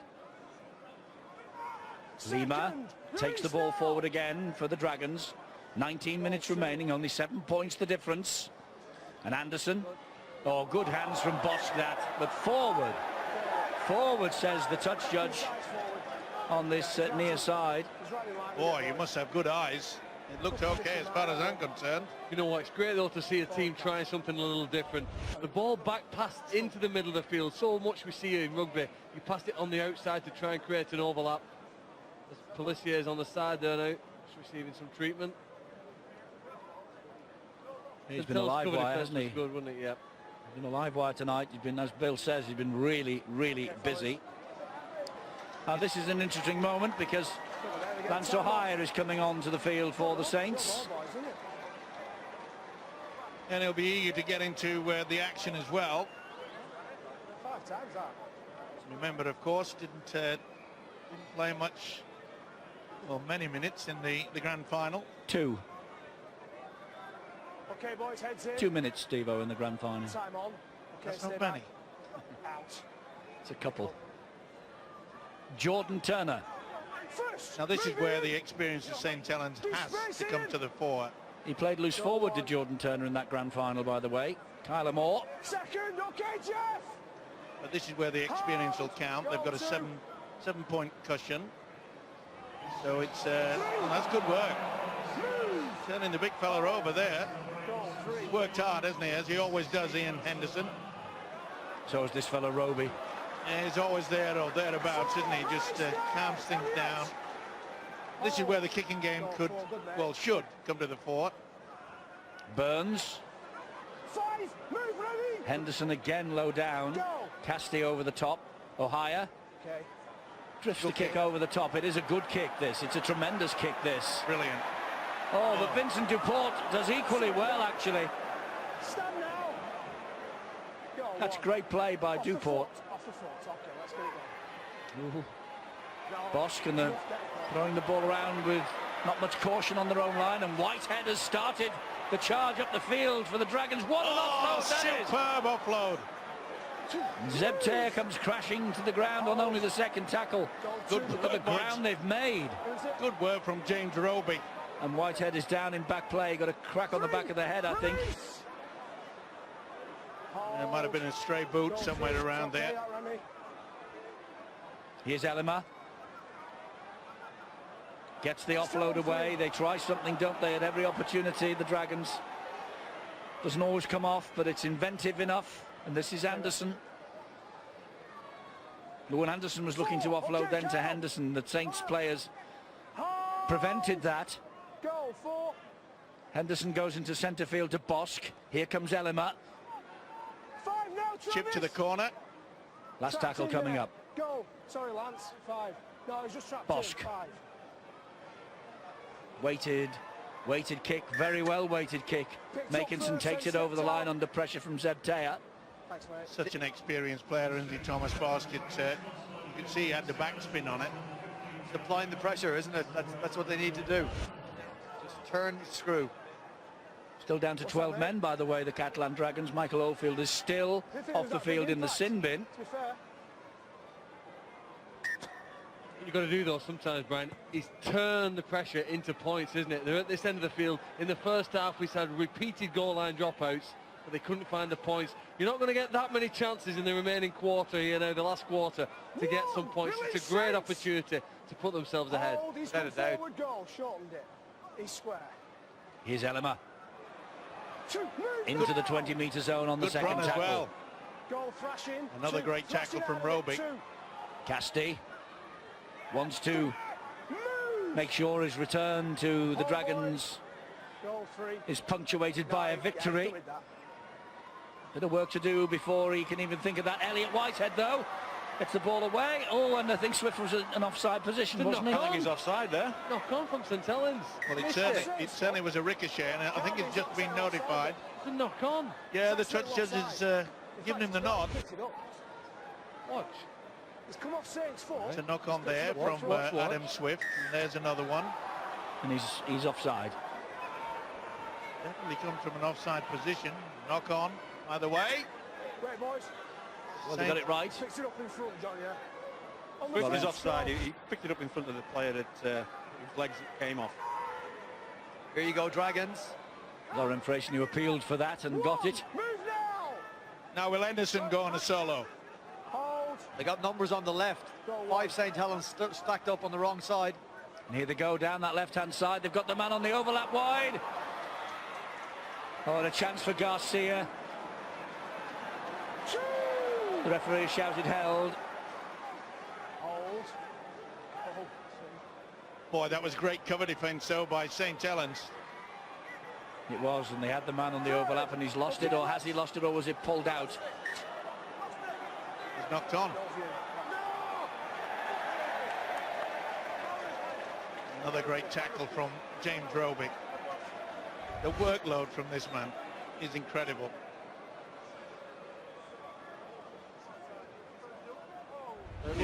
It looks similar to the Ian Henderson incident at the other end of the field, but the ref was unsighted. He was looking for assistance from the touch judge, didn't get any, so he made his best guess.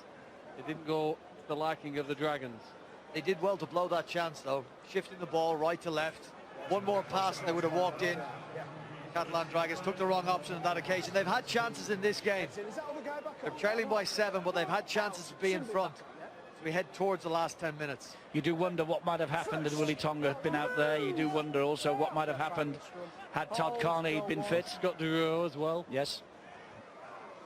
And let's not forget that the main architect out there, Thomas Bosk, he had to leave the field of play as well.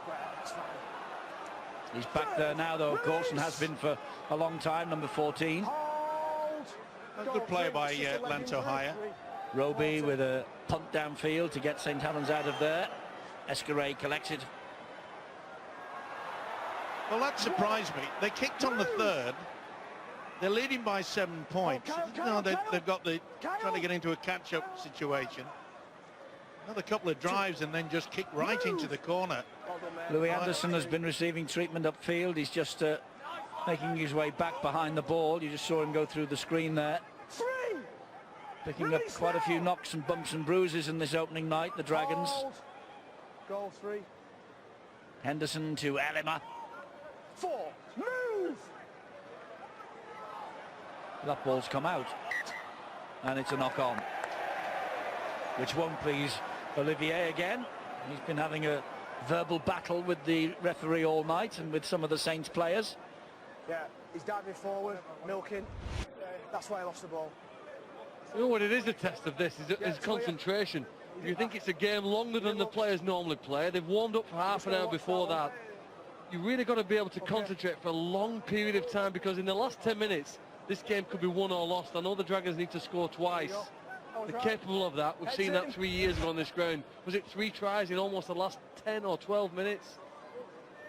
We were 26-8 down at that point. So with their style of football and their philosophy, they've nothing to lose, have they, with the scoreboard? They will take chances. And you mentioned earlier, Phil, that Catalan Dragons have had a few tough calls on this ground over the past couple of years. I think that might have been another one from Phil Bentham on Olivier Elmer. He couldn't get up and play the ball. Roby was all over his back. He didn't move forward. He didn't dive forward, as Phil Bentham said. Savelio, Wilkin, kick over the top. The chase is on. Oldfield returning from the sin bin, gets to it. Swift gets to him. What a brilliant kick and chase. Just over 10 minutes left in the game. Look at the St Helens line. This has been suggested what Kieran Cunningham has brought into the side. This intense speed of line for as much of the game as you possibly can. It strangles you when you're trying to bring the ball off your own line. Well, we just saw James Roby come up with number 60, yeah? 6-0 on the tackle count. What an effort from that guy tonight. 5, release now. Yeah, not much changes as far as he is concerned, does it? Unbelievable, Eddie, today. 60 tackles in a game of rugby league. Is there a discernible difference you've noticed from the Nathan Brown St Helens of last year and the Kieran Cunningham style of 2015? I think it's difficult to assess that. I think you've got to get 4 to 5 games under the belt, because this has been a real stop-start affair. But the one thing that has come across is that both these sides are very strong in defence. You got to remember as well, Nathan Brown, he did so well in patching that team together, and creating a game plan that suited the players he had available to him. Ultimately led them to grand final victory at Old Trafford, but that was a remarkable feat of coaching by him. And he's back in the game, isn't he, with Melbourne Storm in the NRL. He's a coaching consultant, a scout for the Melbourne Storm. I think he's going to be based in Sydney, but he's on the books. 10 here, Lance. It's a smart move, isn't it? Very smart to bring the talented coach. Well, this territorial control that John Wilkins just put in again there with that kick, that's what helped St Helens at the back end of last season in the playoff games. They might not have had the attacking brilliance of some of the sides, but territorially they control where the game was played, and they made it virtually impossible for opponents to score. Sometimes it is as simple as that. Let's go down to the sideline and Bill. It's been a long game, this has, and it has also been a real battle of attrition. And even in this first game, these two sides are going to go away from it with 1 or 2 bumps and bruises, and might have 1 or 2 problems ahead of next week. Will he or won't he for the Catalan Dragons, with Willie Tonga wondering whether he's going to be making his home debut for their game against the Castleford Tigers. And John Wilkin has hobbled through this second half virtually for his team, the Saints captain. He looks as though he's got some sort of calf problem. He has carried on despite that, had repeated visits from the physio, but obviously wanting to lead from the front out there. So there are going to be some bumps and bruises after this one. And we will see both of those games involving Saints and the Catalan Dragons on Sky Sports Live next week. Saints are at Salford, and on the Saturday the Catalan Dragons play their first home game of 2015 against the Castleford Tigers. 3 matches for you next week. Wigan, Huddersfield next Friday. The Catalan match is on the Saturday against the Castleford Tigers, and on the Thursday it's the Salford Red Devils against Wigan. Against St Helens, I beg your pardon. 5 now. And again, good cover defence from Catalan. Go 5. Travis Burns with a high kick, tantalising kick, claimed by Bosk. Took it well, just juggled it at the moment. And guess who's there again? James Roby. What an effort from that guy. Involved yet again. Go 2. Elima taking on Richards. Over the years, Eddie, we've just admired and respected what James Roby has done as an attacking player. But what he's achieved tonight is just unbelievable. 4, release. Well, the Dragons have had lots of penalties in this game, and I think it's 10 altogether, but they'll be desperate for another one because they just can't get out to their own half, can they, in possession. Brilliant effort from St Helens with the defence. They tried a risky play on the last one. They've almost sacked the quarterback and turned the turnover. 5. Still the last. They're running this. Not anymore, they're not. Pomeroy just humps it downfield over the head of Lomax. No pressure on him, so he's able to pick the ball up. And Kieran Cunningham will be very, very happy with quite a few aspects about his St Helens side tonight. I think that we've seen enough from Johnny Lomax to say that he's well and truly getting back into the swing of things. Turner, Percival, Makinson and Swift, they've all done the hard work, but I think he'll give a lot of praise to the two prop forwards, Alex Walmsley and Kyle Amor. They really have worked hard, and there he goes. What a player.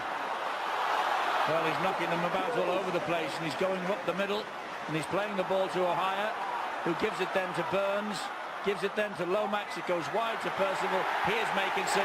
There's the match for Saints. Kieran Cunningham with a little clenched fist and takes the congratulations of his assistant Sean Long. And Tommy Makinson's try will wrap up the points for St Helens. First try of the season, of course, for Makinson. 29 tries in 31 appearances last year. It was his best year in the business. What an effort from James Roby. Not the best defence. It took a while before someone realised you got to go down for the legs. But it was always about getting the numbers. And as I said, Johnny Lomax has linked into the three-quarter line pretty effectively tonight. He's been involved in nearly all of the tries that Saints have scored. And this was a nice finish. He knows the way to the line, this youngster. Yes, Makinson's try. They've won 14 of 19 first-round matches in Super League before tonight. Make that 15 out of 20 now. It's not a bad opening right record, is it? And Mark Percival now will take over the goal-kicking duties. Percival, who got 3 from 3 in the grand final victory on his 30th St Helens appearance tonight. Mark Percival. And Eamon McManus, the chairman, leading the applause for Kyle Amor as he comes off the field and substituted late on in this match. I suppose they'd want to win because is it 2 weeks' time? We're back here for the big game against South Sydney, and the chairman and the club have put a massive effort into building this stadium, building the brand, building the club back to its great self, and on the back of that success at the grand final, they've now got an opportunity to take on South Sydney and be crowned the world club champions. It would be a fantastic achievement when one considers just how many setbacks they suffered last year with injury. Yeah, they've done it twice before. Eamon would like to make it for the third time. And what a start it would be for Kieran Cunningham's coaching career to lead them to the World Club crown. It's a massive, massive challenge they face, though, against South Sydney. And Russell Crowe will be here for that match amongst the crowd of 18,000. And Percival has missed. 18-7. It's been a real battle, though, hasn't it? And an elongated battle because of those lengthy stoppages for injury in the first half. It's all about spreading the defence, and I keep mentioning the fact that Johnny Lomax is getting into the swing of things. He really knows how to inject himself into that three-quarter line, and why wouldn't you when you've got the likes of Makinson, Turner, Percival and Swift? Got plenty of speed out there. But it's been a real tough encounter, hasn't it? It was a flying catch by Percival, that, and he landed awkwardly underneath a couple of Catalan bodies. I think all the other Super League teams are going to be fully aware that whoever they play, be it Catalan or Saints, it's going to be a tough encounter. It's been a bruiser. It has. It's certainly blown the cobwebs out of some of them after a 3-month-long closed season. Roby with the kick over the top. Just turning him round. Escaray pings the pass into centre field. This is Oldfield. Served a 10-minute stint in the bin, of course. Oh dear, that's a shocker. Vincent Duport won't want to watch that again on the video review on Monday morning. You know, the St Helens kicks are really what have helped them to give this win. The game control in the final 20 minutes, really, of where the match has been played has been exemplary. Generally, teams kick less accurately at the end of the game because players get tired and concentration slips.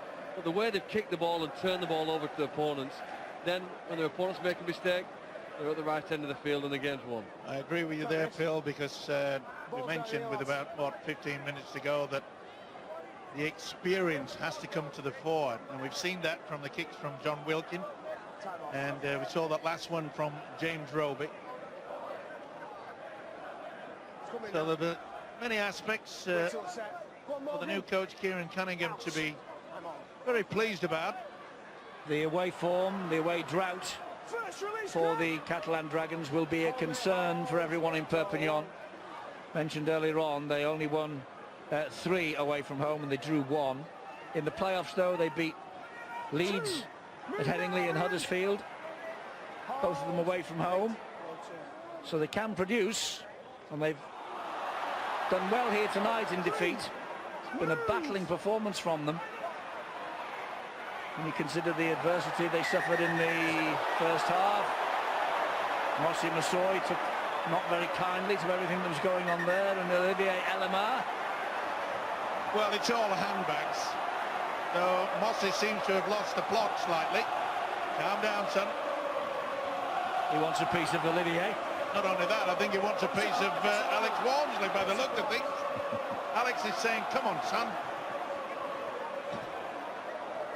Alex Walmsley, by the way, we'll be looking forward to the World Club Challenge against 2 other Dewsbury-born players, George and Tom Burgess, when they come here. Here we go. Push and a shove, and then Mossy just saw the red rag. There's people underneath all that. Ian Henderson rolls out of the way.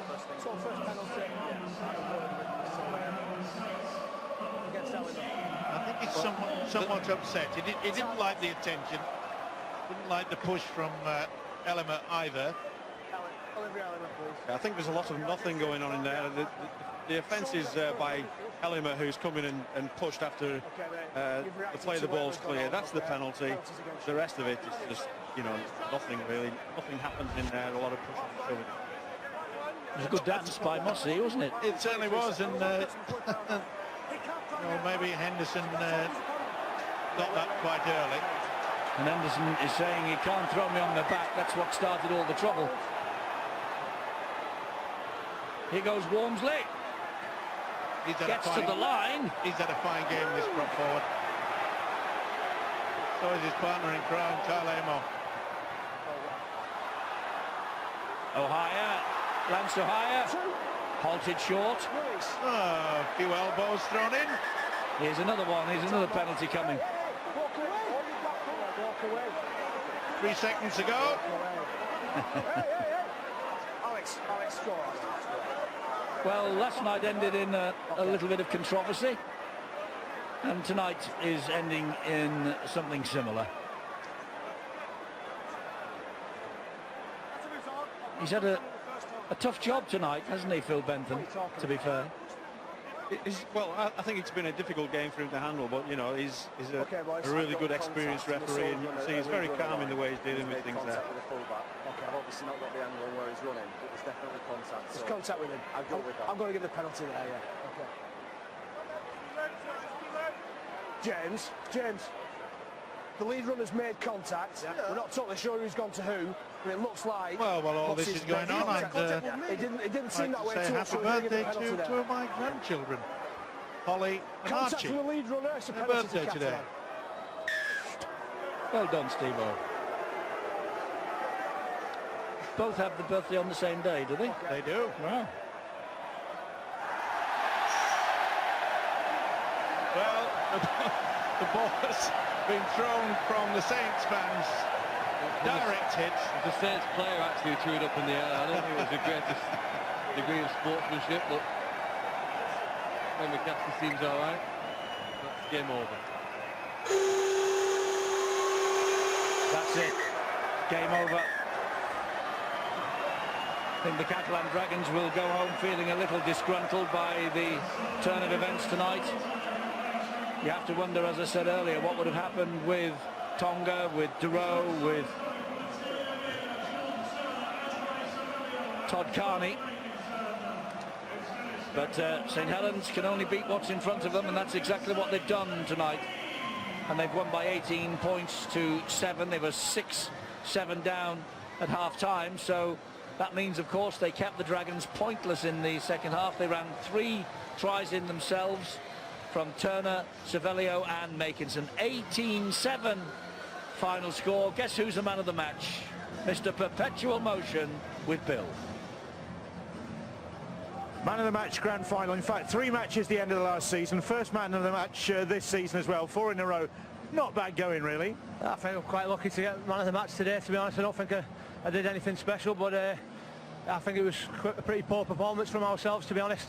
You know, we were our own worst enemy, never completed any sets, and you know, we did a hell of a lot of defending, obviously took a lot of energy out of us. It's a very disjointed game, wasn't it? Virtually, obviously, with Willie Tonga going down and that long stoppage. But that sort of set the pattern. Yeah, it was, like I say, from straight from the start, unfortunately there was that stoppage. Hope he's all right, and you know, it was the key for the game, wasn't it? It was just scrappy and stop start. Probably wasn't the best game for the Speckies at home to watch, but I suppose we're off the mark with a win, and that's all we're bothered about. It's 10:10. Do you get overtime? No, we should do, shouldn't we? But you have beaten one of the sides who are tipped to be one of the contenders. However you've beaten them, it's significant. Yeah, it was a very tough game. You know, obviously they've lost Willie Tonga, Todd Carney didn't play. You know, they're a class team, a very tough team to play against, and you know, I'm sure we'll be feeling it tomorrow. Well done tonight, James. Cheers, mate. Thank you. Remy Casti is back with the Catalan Dragons from Australia. First of all, good to be back home. Yeah, good to be back home. Good to be back in Super League. I think we play well in first half. We compete against them. We stick to the plan, but in second half we lose the momentum of the game, change, and finally we are not enough discipline to win the game. But I mean, you lost Willie Tonga first minute. Thomas was off for 15 minutes. It was going to be difficult. Yeah, we know that. We know we lost Todd as well during the week, and but we stay together. We stick together, and we work hard to defend against a good team. Remy, good to see you again. Good luck. Thanks. Bye. Yes, it is Remy Casti, 30 years old. It was his birthday yesterday, but he didn't get a birthday present here, did he? He got a shiner for his trip across the channel, his first one back in Super League, and he goes home empty-handed in terms of points. St Helens the champions, up and running with a victory. Kieran Cunningham's first. How many more to follow?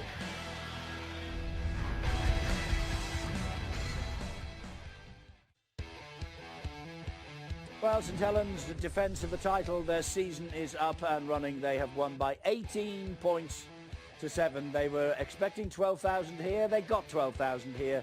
And it was a long, long night at the office. And Brian and John, you're not on overtime, fellas, but look back on that second half, will you? Yeah, we will, Eddie. We'll start by referencing the score at half-time. 7 points to 6 in favour of the Catalan Dragons. But it was St Helens that scored first in the second half through Jordan Turner. And, John, you've had a look at the numbering of the Catalan Dragons when faced with short-side plays. An incorrect numbering has led to a score on the open side for St Helens. You gave me a very subtle prompt during commentary, which I've done you the honour and I've picked up on it. And you are correct, because I thought, if anything, at worst, the Catalan Dragons were lazy in not releasing numbers from the short side to the open side to help these long side defenders. At worst, they're not confident in their own defensive ability. Now, before we can see Escaré, the fullback here, John. He's counting numbers and he's dictating who goes short side. Can you explain who should set the numbering on the short side? For me, if you're on the short side, it's got to be these two guys. They've got to set this up, and they've got to release any players that they feel that they can cope without. Let's paint you a little picture on the ground, because we can see where the ruck is here. So here's the ruck. This effectively is the area that they're going to have 3 players defending. Now, you should be able to defend an area. You look at those 3 key players in there. They should be able to defend that pretty comfortably. Especially when you haven't lost the ruck. Exactly. Now, all that aside, now we're going to turn our attention to the attack. The guy we've circled, the guy we're going to track is Johnny Lomax. I think he does it really well, because he actually effectively, at the start of the ruck, he's actually sitting on the short side, and he forces this Catalan Dragons player to actually go short side as well. Far too many numbers on the short side, real pressure now on the long side. It's a really well executed attacking play. from St Helens, and look who actually provides the try-scoring pass. It is Johnny Lomax. It's a great try, really well worked, but you've got to say, through all that, the Catalan Dragons' long side defence has an awful lot of pressure, an awful lot expected of them. A try made it 10 points to 7 to the St Helens side, and we saw Jordan Turner involved in the build-up to the next try. Michael Oldfield going in the sin bin first of all, John, and that led on later on to a try. Yeah, I think this is probably the getting towards the breaking point of the game. Great contribution from Mossy Masai. I thought he was very dynamic when he got in. Great hands from John Wilkin. Composure from Turner here. I think so, yeah, because that's it. Perhaps the pressure was there to pass. Poor defensive effort from Escaré. Johnny Lomax pulled down, but then look at the space. Absolutely shot on that left-hand side, and with a quick play of the ball, they would have been able to get across.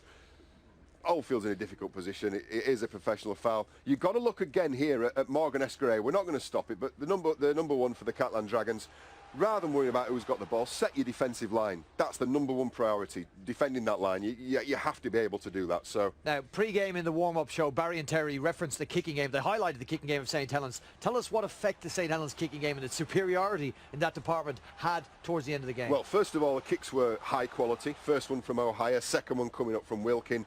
The last one you'll see is from Travis Burns. So they've got lots of options. All three of them are high-quality kickers. The chase that complements that is excellent. And what it has the effect, it turns around that Catalan defence. The big guy sucks a lot of energy out of them. And then off the back of that, when that ruck is loosened up and James Roby gets this trademark broken ruck, it's a phenomenal athlete, absolute phenomenal. And he's been doing it for years, a decade of that sort of intensity. And again, once again, completely shot on the left-hand side. This time they do take advantage of it, and well finished by Tommy Makinson in the corner. Okay, neither of those sides, I think, at their very best for St Helens. Running out winners, Eddie. Thanks, Brian. Thanks, John. Yeah, you know, it's a funny old thing, really, this game tonight. It started, obviously, Barry and Terry here in the studio with us. It started with the injury to Willie Tonga. It was about an 8-minute stop, understandably, and then the game never really got going. It never really got into its stride. It seemed a really, really long night. Yeah, well, look, let's look at the positives. If you're a St Helens fan, they've won. Yeah. They've proved they're fit enough because they've spent virtually all game defending, and they've proved that they can defend, they've proved that they can tackle. So those are the positives. And I think Kieran Cunningham, for all the pressure that the players were under in the first game of the season, Kieran Cunningham would have wanted to get his first home game as a St Helens coach, St Helens legend that he is. He'd want to get a W. So that's the positive. Yes, it did take a bit of a sting out of the game, but there were too many penalties, too many errors, and I don't think either side will be too happy. But first game. And it's freezing, Eddie. It's freezing. Yeah, well, you wouldn't know. You've been in the centrally heated studio for the 80 minutes we've been doing out the there analysis in our thermal underwear. Now, the thing is, Willie Tonga's missing. Thomas Bosch is missing for a quarter of an hour. Todd Carney's missing. Scott Durow is missing. Yeah. The Catalan Dragons, although Barry's right, neither side will be particularly pleased with what they've seen. They should take something out of this, because have those four on the field for 80 minutes, there'll be a different kettle of fish. Well, they just need to stop putting pressure on themselves, Eddie, with whether it be Olivier Elmer, Pelissier, that are doing things that just seem to wind up the opposition, and all of a sudden they may give a couple of penalties away because they're trying to get a few penalties themselves. I think that when you look back at the start of last year with Catalan, they tried to play the game probably too physical. Sometimes they overstepped the mark. They lost the first 5 games, didn't they? If you remember, at the start of last season, they were conceding over 40 points in those losses. They can't do that this year. They can't do that this year, and they need to be better. They need to be better than what they had. They showed at the back end of last year how good they are. 80 minutes from the grand final, but it wasn't the best game, but that wasn't good enough from Catalan. Good enough for the victory, though, for St Helens.